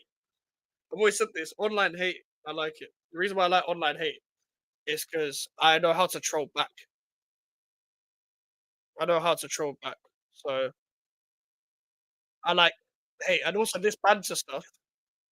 This is my thing. This is what we do. I went for the ball, bro. I don't have a ball. Like it's like over here, my hair. Yeah, my hair's not thinning. It just looks like that on the camera, bro. I'm not balding. Like I don't have a bald spot. Uh, not the hairline, but yeah, people will go for my hairline in the chat though. In the same stream, people will go for my hairline. I was like, there's nothing wrong with it. What's my man's name? Who's my man's name? It's hyper protagonist in Elijah's chat. Keeps going for my hairline, bro.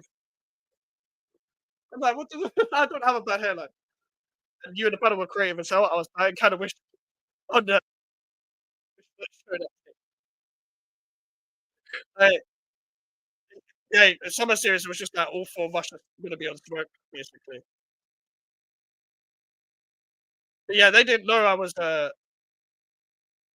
don't think. I think only Elijah knew I was gonna fire back because it was in his fucking. It was in his stream, so I was like, all right, I'm gonna respond because I was like, I redirected, and Elijah said, "Oh, you caught a few strays earlier for the." Oh, he went in for the start. But I was just like, "Oh, yeah, you put strays in the chat." So I went back and watched the stream, and I was like, "Let me have a look at this." I needed to study who it was, and I was like, "Right, AJ, yeah, is that you? AJ, you sent the shots." I was like, all right, man." That pen game video did me no fucking favour, by the way. That pen game. What is wrong with this man?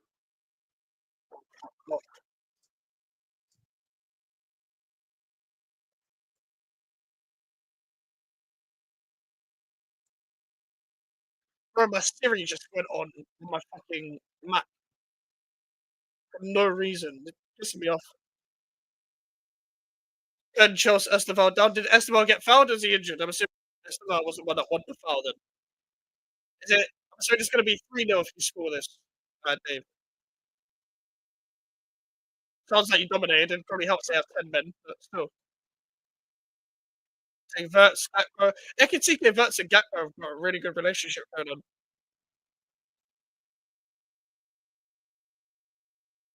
Munoz and Wilson.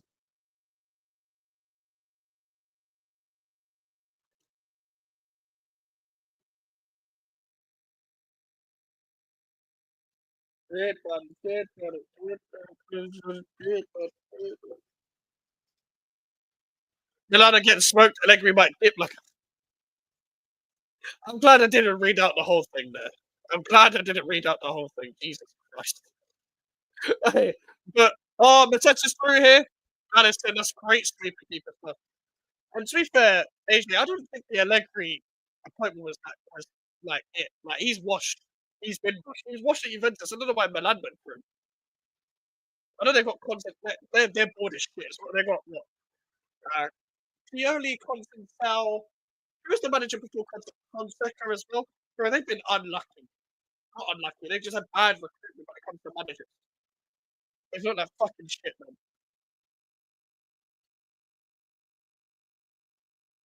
3-0 Delap then, because you look ready for the season, Dave. Or do you think it's going to take a while to get used to it?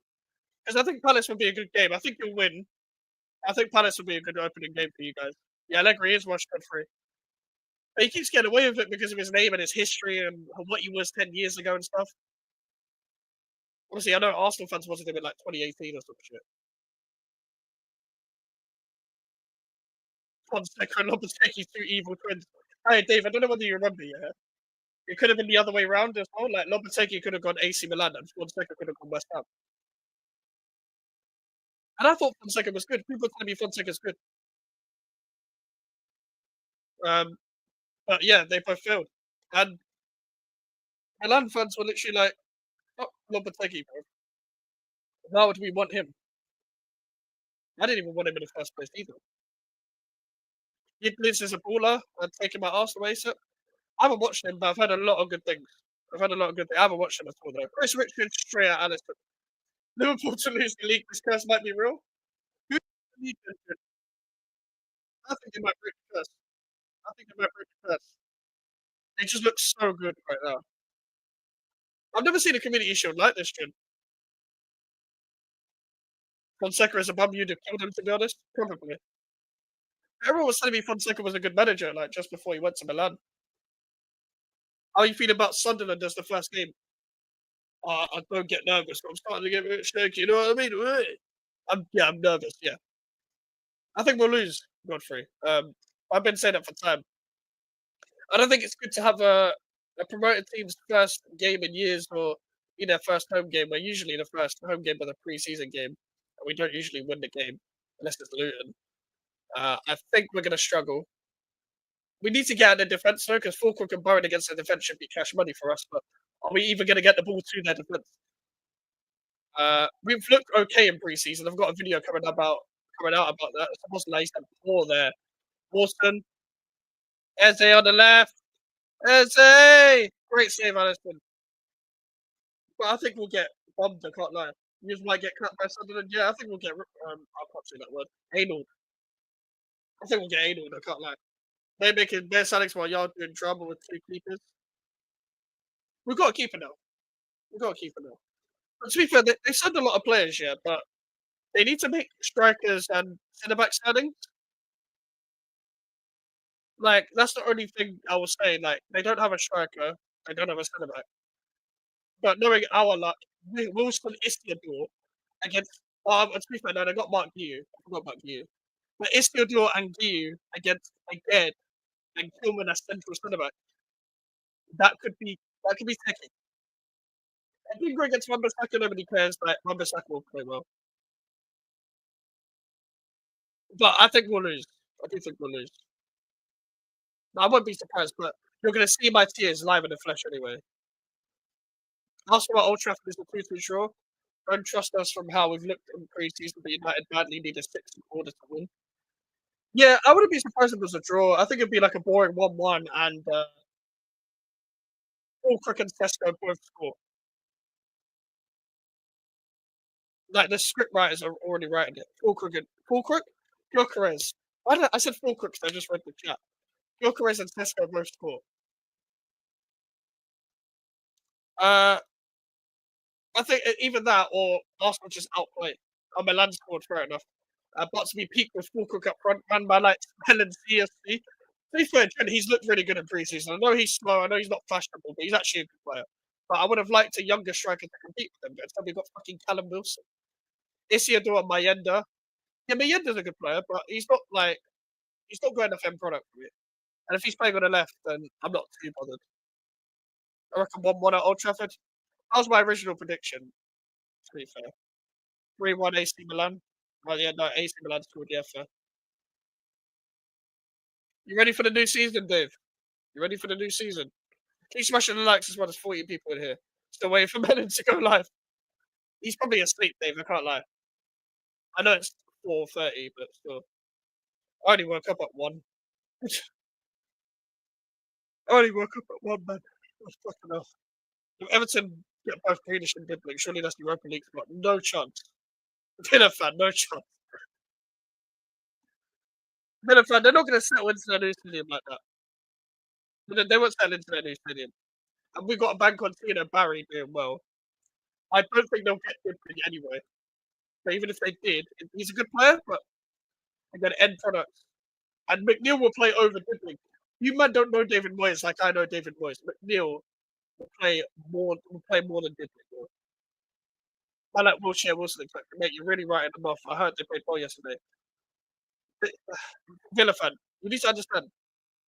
When they're in a new home, it's not going to feel like home. It's not going to feel like Goodison Park. Of course, it is the shining light. He's really good, but Moyes loves the McNeil type players. They've lost the core, so they've lost the goals from midfield. Dewsbury Hall's a very good signing. Very good signing. Their defense is terrible. Their defense is terrible. They don't know how to actually pass the ball properly from the defense. I don't know whether you watched the game against us. They were fucking shit. They were terrible in the summer series. The only reason why they were good against Man United was because it's Man United. Even in the first 12 minutes, they're easy to get at. Their defense is too immobile. I rate Greenish and Dibbling, but Everton are shit. I think Greenish would do well. I think Dibbling would do well.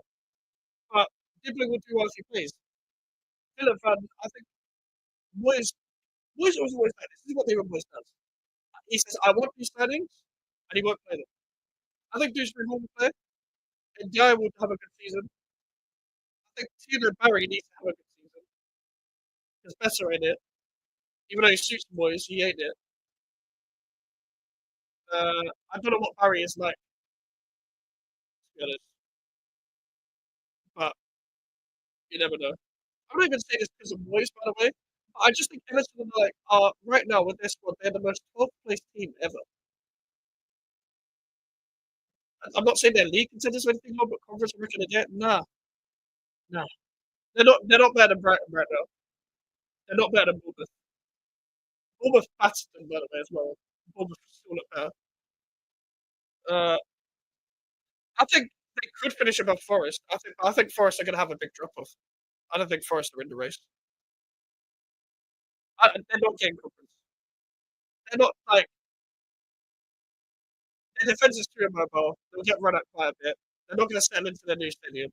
People have got to understand. It happened with Arsenal, happened with West Ham, happened with Tottenham. It doesn't feel like home until a year later.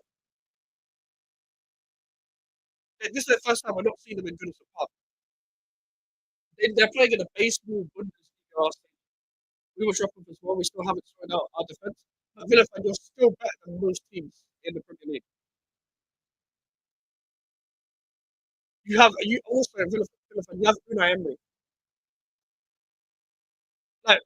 Generally, I wouldn't worry. I understand why you would be worried about your squad because of the standard that you're at. But the way you are now is comfortably quite better than most other teams. I'm still looking forward to watching you guys because you still got shining lights. Quite a few shining lights. As long as your team stays there. Forest have another hater of me this season. I enjoyed I don't know whether you know Charlie in the chat. He's the biggest Forest hater ever. So you can combined, bro. Like Cole and York in the chat. Help for it. Best believe if they lose, we're reeling that fat Marinakis photo up. I feel like every time they lose every week, that Marinakis photos are going to be rolled out. Like I can't lie. I've really enjoyed the memes your fans have been putting out about Marinakis. Like you might have put out some hilarious memes. McAllister and Endo are coming on, guys. But yeah, I think Villa will still do well. Forest are going to drop off. And also, I don't know whether you've seen, guys, like, they barely scored in preseason. Like, they lost to Birmingham. They lost to Birmingham in preseason. They don't score. They don't score goals. I don't think relying on Chris Wood is a good idea for another season as well, because eventually these players just drop off and people be like, why did they follow up for the previous season? But when you're at that age, you're like 32, 33, 34, etc., you're one season away from dropping off. I know they've got other options now, but apparently they're trying to change the style of football play attacking football as well. Like, I don't know. I don't know, man. Also, Villa Newcastle's first game of the season. Oh, that's a really good game. Maybe it's time for Wolfie to do championship watch-alongs. I mean, he's been used to that, so he probably will be doing that a couple seasons, maybe. I don't think they'll get relegated, but in a couple seasons, I don't see why not.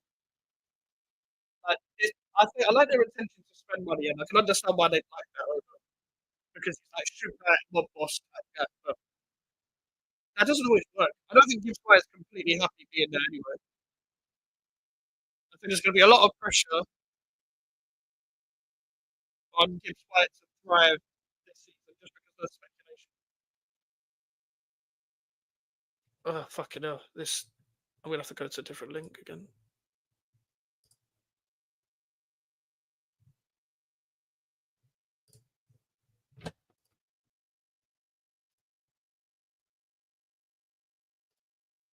We're making signers look at us. Yep, fair enough. Fair enough. I said, what do you think you're talking about finishing this season, Jim? I said seven. I'm not even trying to insult you, man. I just think you might haven't done enough in the transfer window. Minus 23 GA, Son 24 GA, Kulu 23 GA, all injured or sold. Only player we bought was Kudos. I thought Kudos was doing well in preseason. Kudos has injured as well then. You might have no midfield. Fucking hell. You might as well just play Kudos in the set at this point. He's not even great.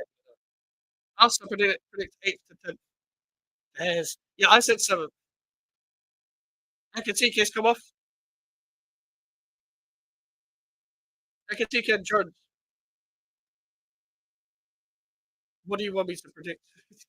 I was just saying league finish. For your club. Like, Kulusevski, I didn't know he was out either, to be fair. Brother, we got no creativity in that midfield. That's fair, bro. You might as well just put Kudus in the middle for now and just put Johnson on the right. You might have no one else.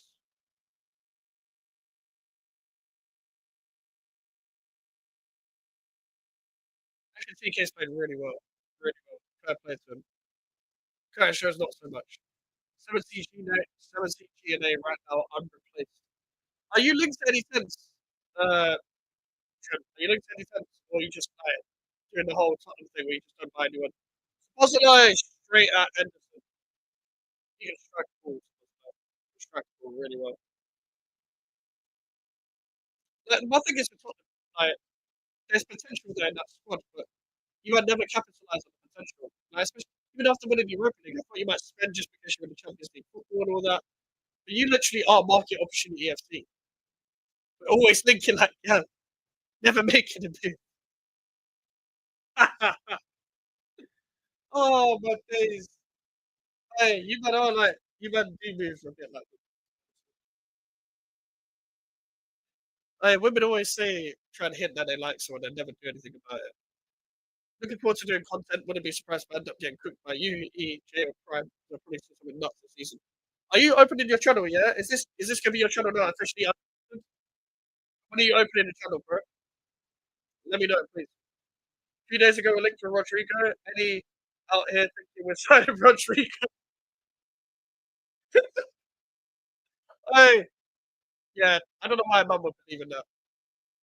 I got a bridge to sell you in Nigeria.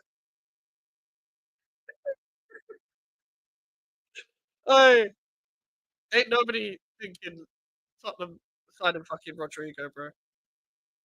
Oh, that clashing on Frimpong was nuts, bro. Wharton, oh, that's a bad challenge for Wharton, you know. Yeah, I'll open it up early September once I'm back in the UK. Fair enough. Yeah, let me know and we'll help you and stuff.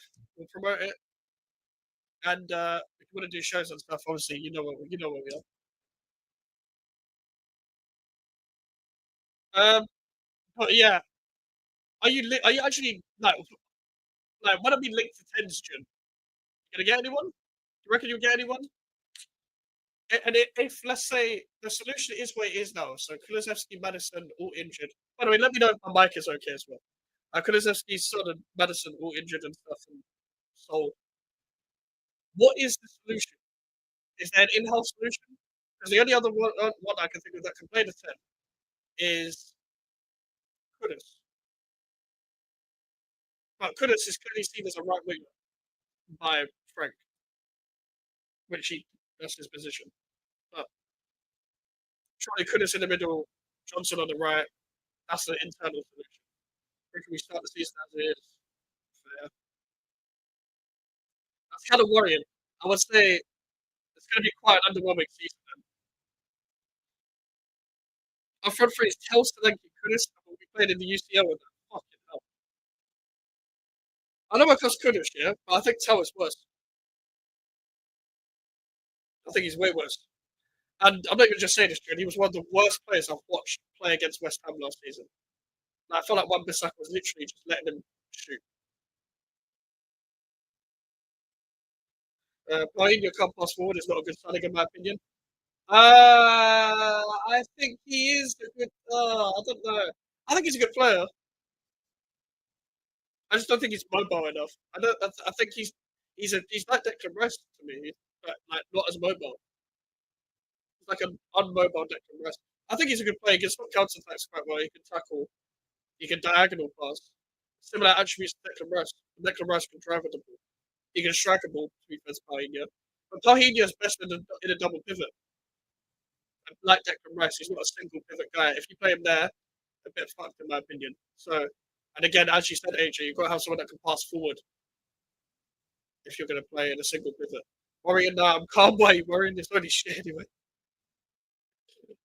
Uh, it's going to be a weird season for Tottenham, man. It's going to be a weird season. I think you'll look good in some aspects. I think what Tottenham are going to do this season, they're going to win against all the big six teams, or most of the big six teams, and then just do shit against like Bournemouth, Brighton, Palace. You'll beat us, but all the other teams. I've got fans telling me you're too negative, bro. The worst thing a fan can say is usually you're too negative just because you don't believe. Like, why should I believe if we've got nothing that I've seen that I need to believe in? Sort of like, there's nothing to believe in this though. Like, I actually sympathise with certain Tottenham fans anyway. I don't like Tottenham, but I can relate to why Tottenham fans are frustrated. Uh, so I don't really, to be honest, oh, what's the pass from Watson? Ishmael Assar! 2-2! Oh my days! That was a beautiful pass from Watson. Crystal Palace are back in the game. What a finish!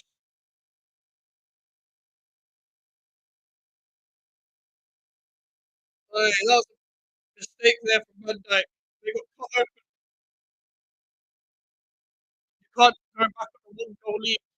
They tried to see the game out of Endo and that. That was a great finish from Saar, and he was playing really well this game. I'm woken up again. This game hasn't been that great in the second half. Was it Gakpo here? That's not a foul either. That's not a foul.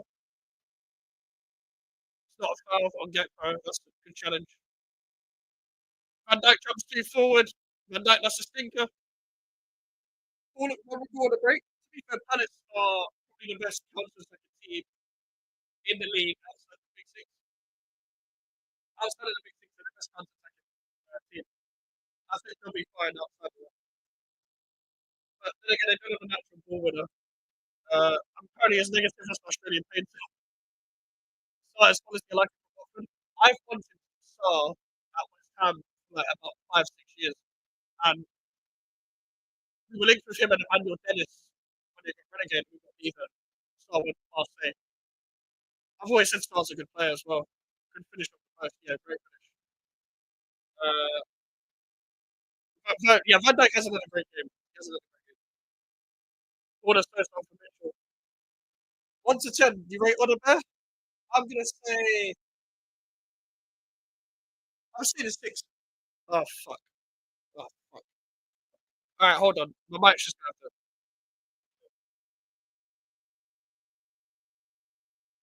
Give me a sec.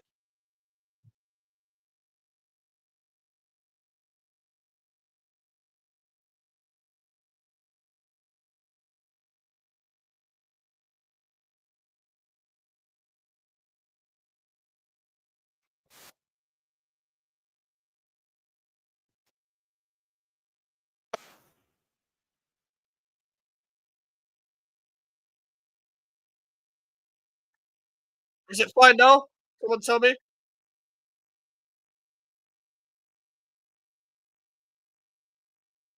Let me know. How about now?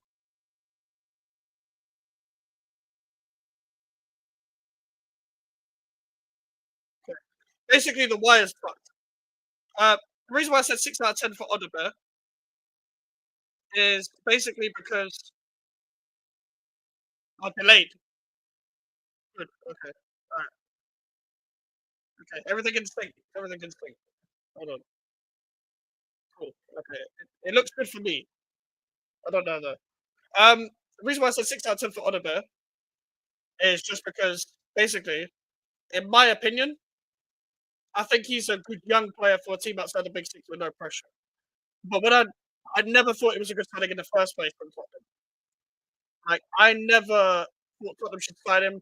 I didn't understand the hype of him getting a transfer deal under the radar just because like it's under the radar. Cool, it is what it is. By the way, I think that this might be a penalty for Palace again. Um, yeah, 3 GNA in 21 games. I didn't think he was ever ready for a Big Six team. By the way, I think Palace have got a bit unlucky there. That's a penalty for me, but it is what it is.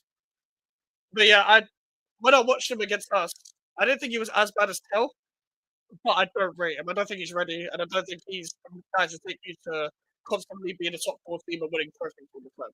Which is I'm assuming where Tottenham fans want to be, essentially. Order Sosa, played out, Hughes. I'm gonna have to look at getting a new mic. I need to upgrade on my mic anyway, but I'm gonna have to do that. Now that Arsenal, Tommy Odebear is good. Really, fucking hell, Jesus Christ, Jesus Christ. I don't know, man. I don't think he's good for Tottenham level. Harvey Elliott's coming on. Link with a move away. Yeah, I never rated the signing. I never rated the signing. I think your attack has got a big gap in it, and I don't think Kudus was the one to take him to the next level.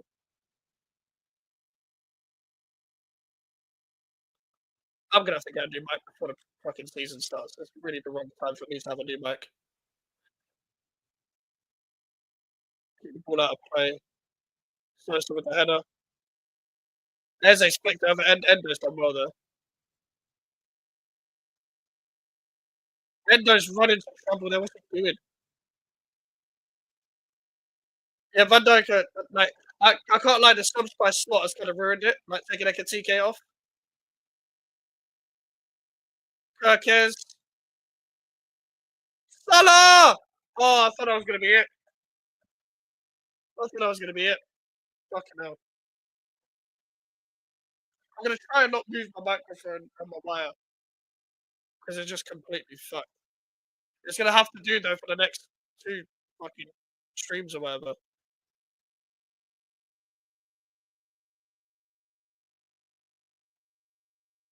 For God's sake.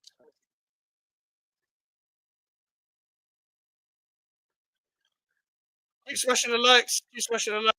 It's gonna go to penalties probably. But at 5:15, we're gonna be on Jay's channel with Elijah as well, predicting the Premier League and stuff as well. Hopefully, my microphone doesn't fuck up.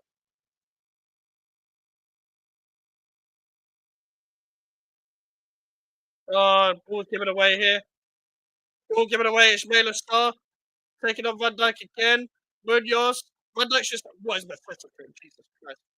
I think some people have never seen good wingers in their life before. Yeah, I feel like people just see moment from wingers now and think they're good players. So this is why I don't rate players like a Digra or Minte or Odebear. Like, I think they're 6 out of 10s. And the reason why I say that is because like, in moment you can do something all right. You can do something all right that makes you look like somewhat of a decent footballer. But for the most part, you're running against the defender, you're running it off the pitch, you're losing the ball constantly, you're showing the ball too much to your players. I don't understand it. Verts is coming off, which I don't think is a good idea. But Harvey Elliott's coming on.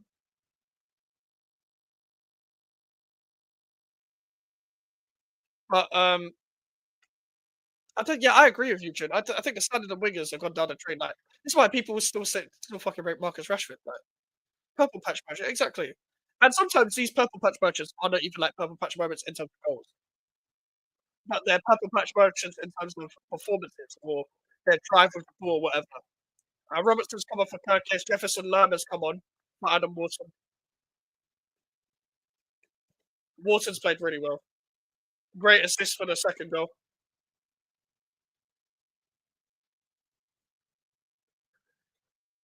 Jefferson Lerma's a good player as well. Palace got good. I saw Bale with my own 2 9s. Even Aaron Lennon was decent. Aaron Lennon would be talked about now like £100 million fucking player. And back then, he was known as someone he was all right because he had speed. But Aaron Lennon was actually a really good player. Especially, bro, 4-4-2, touchline wingers. Aaron Lennon was destroying defenders. Because he could dribble really good around the outside and just put the ball in.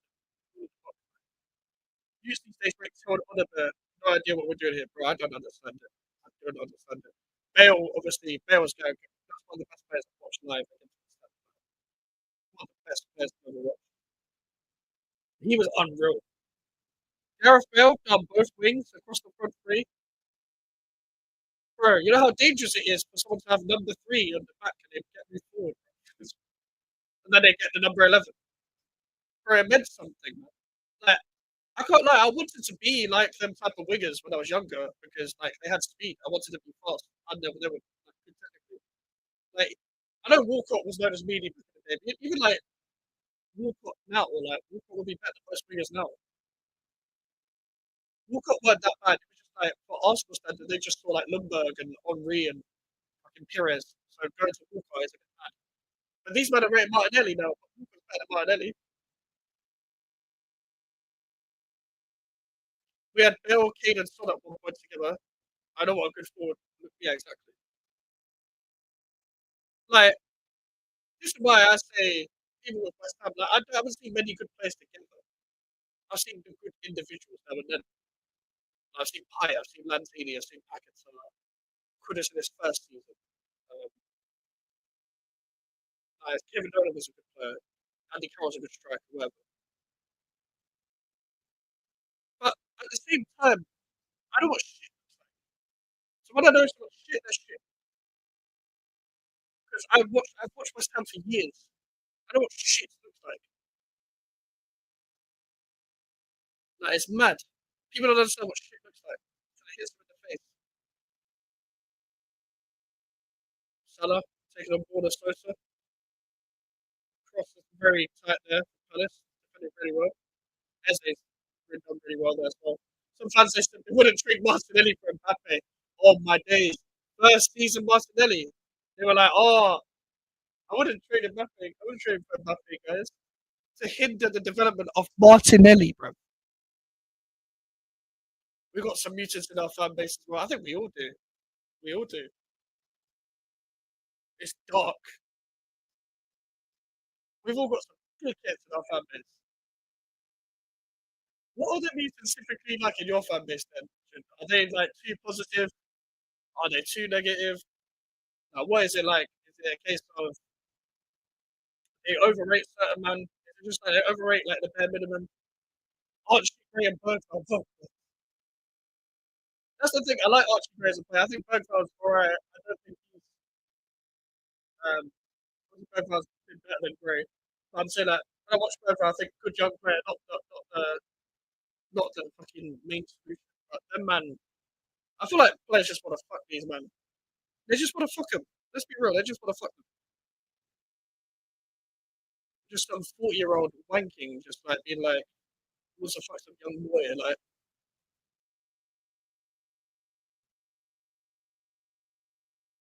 that's what most of these guys are like.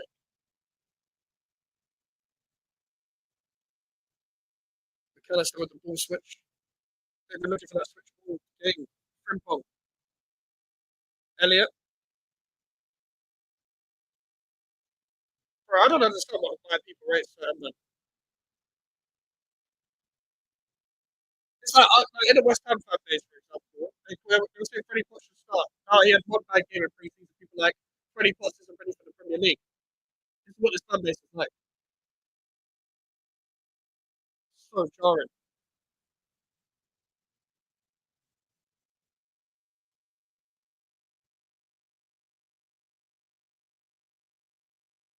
Uh,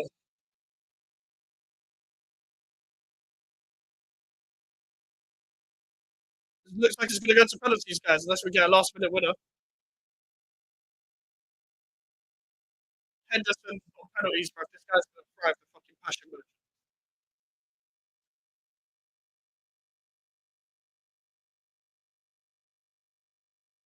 Elliot, here's Frimpong, Endo. I can't lie, the subs have ruined it for Liverpool. Subs have absolutely ruined it. Because the first half they were doing so well. So, so well.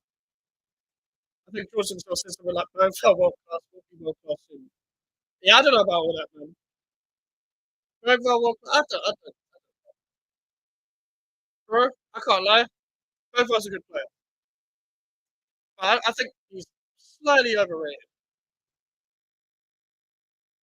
I think the standard is just on the floor.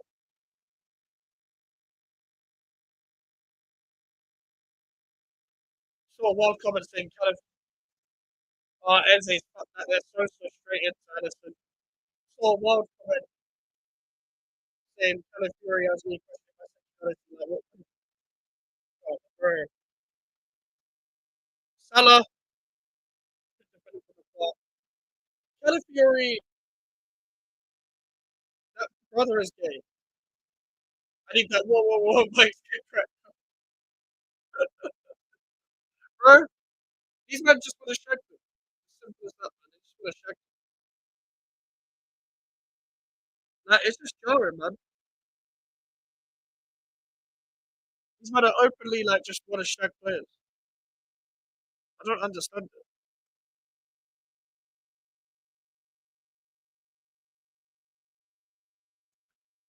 Not gay struggling here.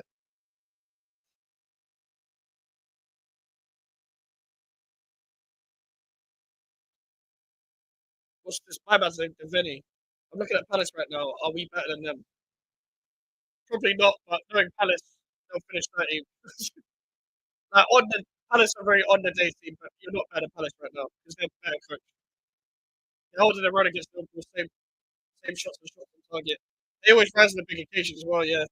And I understand why you wouldn't think they're better than Palace right now. Look really good in defence. Liverpool have not tested Henderson. 41, 59% possession. Bears, it's shown as well since the subs.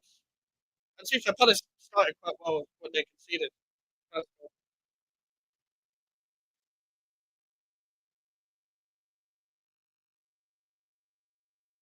Yeah, Gay, fuck. Yeah, that doesn't look like crap. That looks like an injury.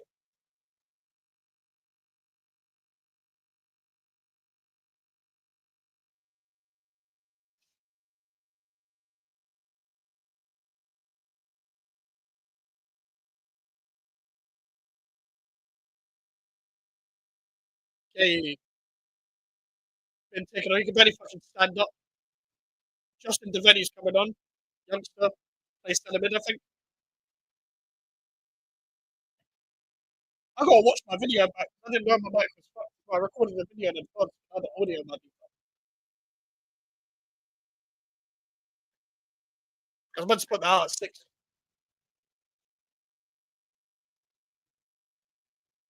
Why don't just walk off the pitch with that injury and not just like walk across the whole pitch? Maybe I'm speaking too much common sense. I don't understand it. Shit.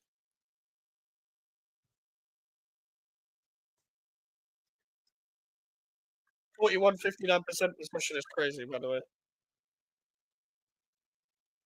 What's good about Palace is that they'll go out fighting, like chasing the game, and then when they have to sit back, they have to sit back. They don't really have much depth either. They don't have much depth.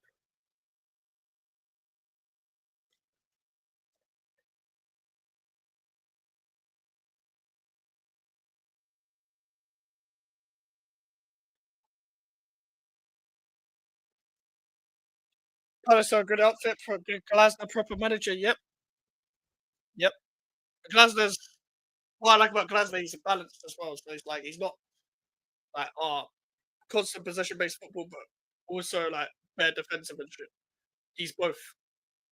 He can switch it up for certain games. He's both. Elliott's done really well there. Harvey Elliott's played quite well since coming on.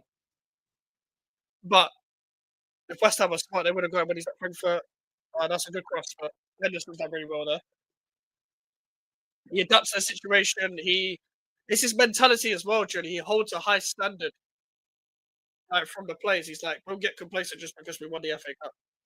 Don't get complacent. Believe that you can do more. And he's used to that in the Bundesliga as a Frankfurt manager as well, because like Frankfurt aren't a small club, but Frankfurt, they're not Bayern. Like you're not Bayern, you're an underdog. Simple as that. You're not Bayern Munich, you're an underdog.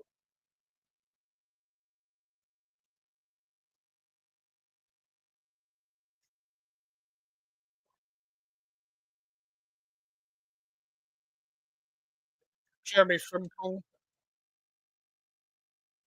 I think there might be 1 or 2 minutes left if they're including the injury time. Jefferson Lerma's gone centre back.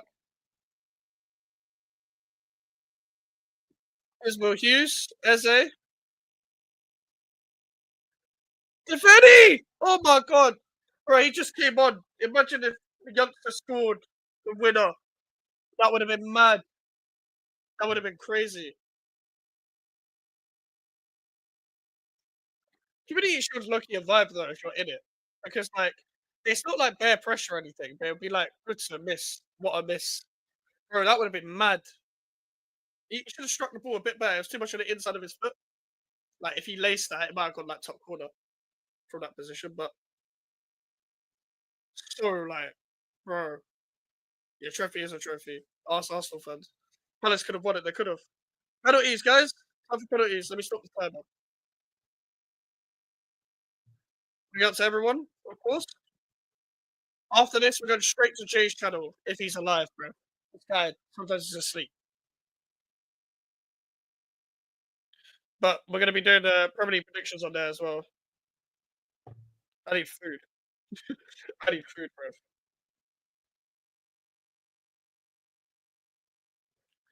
It's a major honor and it counts when you tally the trophy count. Fair? I personally, uh, I personally have never counted it as anything important, but I understand both arguments. Liverpool has no depth. Yeah, like centre back depth. Um, no natural DM. Their youngsters are basically their winger depth. How could JB sleep at 5?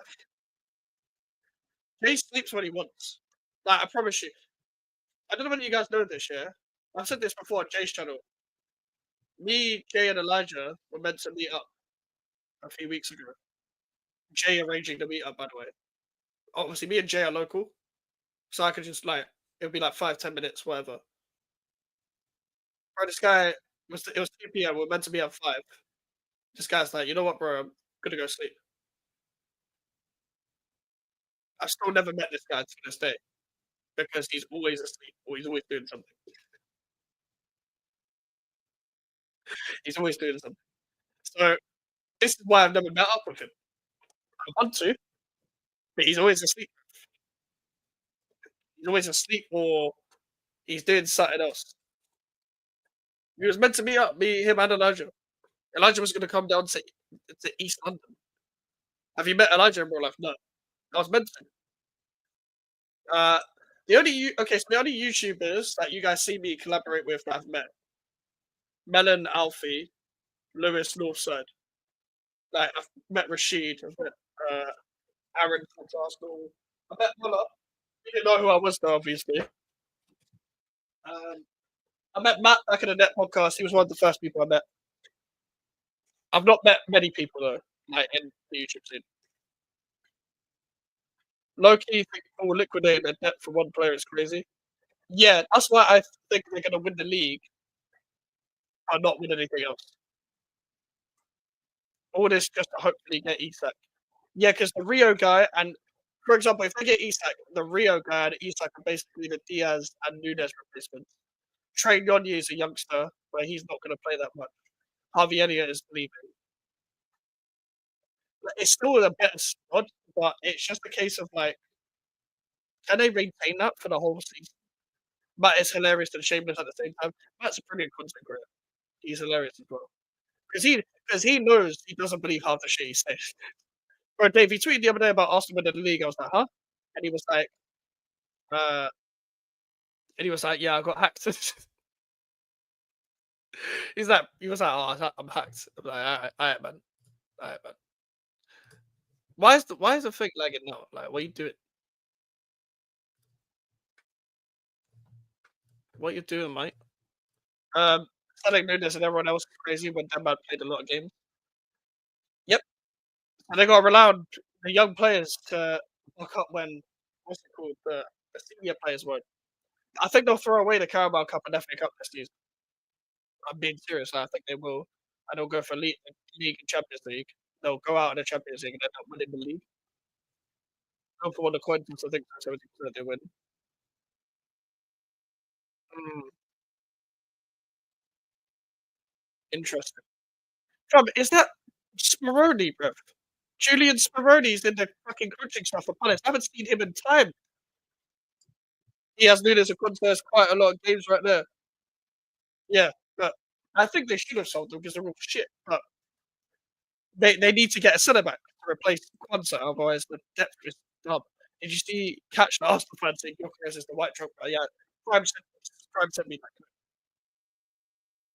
Arsenal fans just be saying shit. Do you know what people need to stop doing though? Panel shows. You don't need to go for you don't need to go for the hot take just because you're on a panel show. You don't need to do all of this. It's so forced. And the thing is, from what I see the catch, he's quite a wide up. So he's sitting there with a smile on his face. He knows that he's going to wind up Harvard. So people just say shit. When you're on a big platform, you just say shit. Oh, fuck's sake.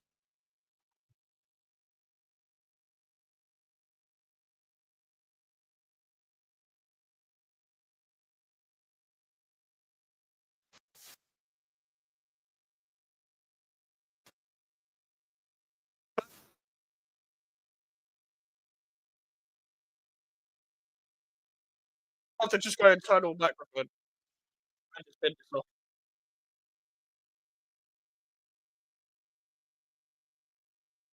I mean, good now. Someone tell me, please. Is the mic good now? The mic good.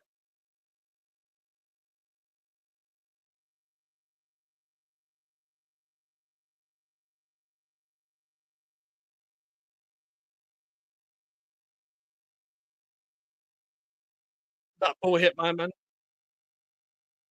I haven't seen any penalties yet. Penalties haven't. I haven't seen it yet. Fuck you, man. Bro, I haven't seen it yet. I haven't seen it yet. Fuck's sake. My thing's delayed, bro. I haven't seen it yet. I haven't seen it yet. I haven't reacted. Guys, I haven't reacted. It's okay for now. Better than before. Okay. Fuck's sake, man. Okay, well, now I know what happens first penalty. Okay. Nobody say anything until I react, please. Like, for the future penalties. I'm quite delayed. Quite delayed.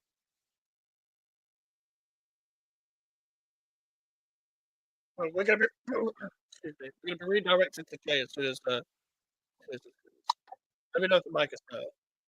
I'm gonna have to just or nobody say anything. Fucking, ugh. Fellas not like good at penalties, you know. You might need to chill out, chill out. I haven't reacted yet. Right, penalties. Starting Salah. That penalty was shit. That penalty, yeah, that penalty was. How delayed do you think that were? Very delayed. Very delayed. My brother's not a finisher in the final third, well, he is. But that's just agenda. Ugh, I'm on a third penalty right off. For fuck's sake. Alright, Mateta, he's running up with the ball. Yeah, yep. I know it is. I know it is. There's nothing I can do about it. Nothing I can do about it. What I'm gonna have to do is just I'm gonna have to use my TV and just be watching games like via like other shit. Mateta, really good penalty. Really good penalty right in the corner. 1-0 Palace. 1-0 Palace. Good penalty from Mateta. Right in the corner. Yeah, he has got a good technique. Like I I still rate him as a system player. And that penalty, that was a really good penalty technique. Right, McAllister. Liverpool lose the Community Shield, let's say hypothetically, and they win the Premier League. The curse is on. Uh, and then everyone overanalyzes Community Shield. Can't wait for that. McAllister stepping up. He's usually a good penalty taker, and he's also missed. What the fuck? He's usually a good penalty taker as well, and he's missed as well. Fucking hell. Good stay from Henderson though. That was a good stretch because that penalty's going in the corner. I think McAllister telegraphed that too much. A good save from Henderson. That's going in right in the corner. Henderson's good at saving penalties. That's it's kind of his thing. Kind of his thing.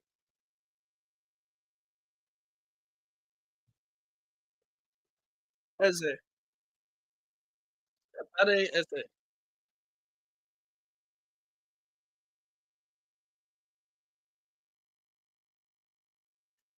Eze. Oh, what? He missed this one. What the fuck is this penalty shootout? Eze missed this one. What the fuck? That's a good one. Yeah, missed. Fuck off. This Siri thing keeps coming up on my fucking. Oh my god, fuck off! Bro. Fucking Siri thing keeps coming up on my Mac. I didn't delete this shit. Just off the line, what the fuck VAR? What? What? VAR impends. Give it a rest, man. Give it a rest. Who was off the line, by the way? Are you man spoiling it for me again? Gakpo?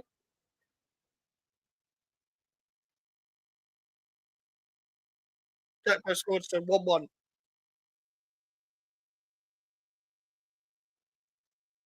If I haven't reacted yet, don't put it in the chat, please. Please. Like, literally no spoilers. It's on screen, so please.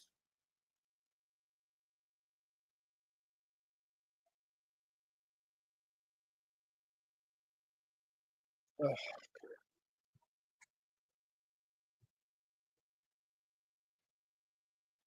Who's next? Who's taking this one? Love it. Yeah, Star. Okay. Made Star.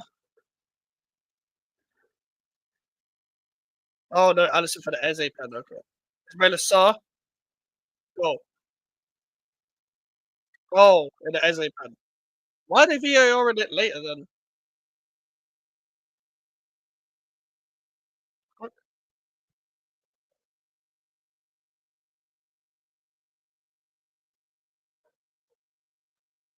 That's a good penalty though from Ismail Assar. Palace are still up. That's a really good penalty technique. What I don't get about goalkeepers, bro, why would you dedicate yourself to one side when someone is running up like that? That's why I don't get. Harvey Elliott, he's about to leave anyway. I don't think he gives a fuck.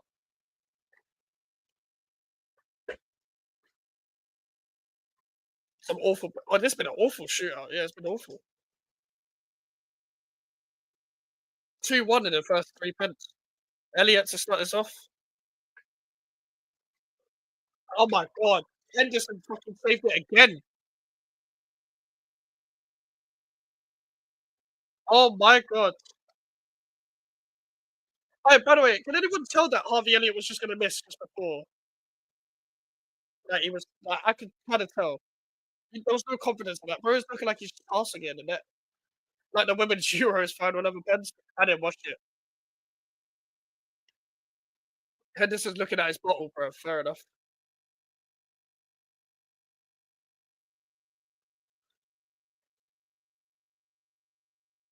Order Sosa to win the penalties for Palace.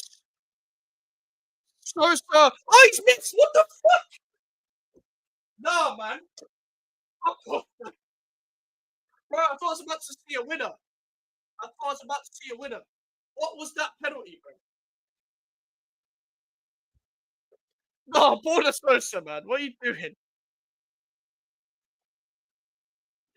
Well, what is Sosa doing? What is Sosa doing? Right, Sabozolai. Sabozolai's pen.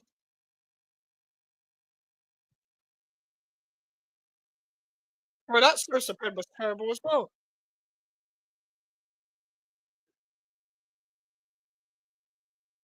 Sabozolai, goal. Well, Palace have got a chance to win this anyway. I'm assuming they'll put the ball in the back of the net. Because you said it's over for you now, so I assume Palace win anyway.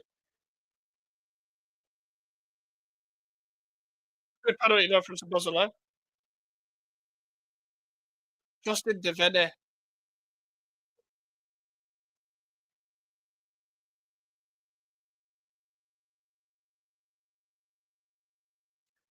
Justin Devene. This is your time, Devene. This is your time, my guy. Will the curse live on?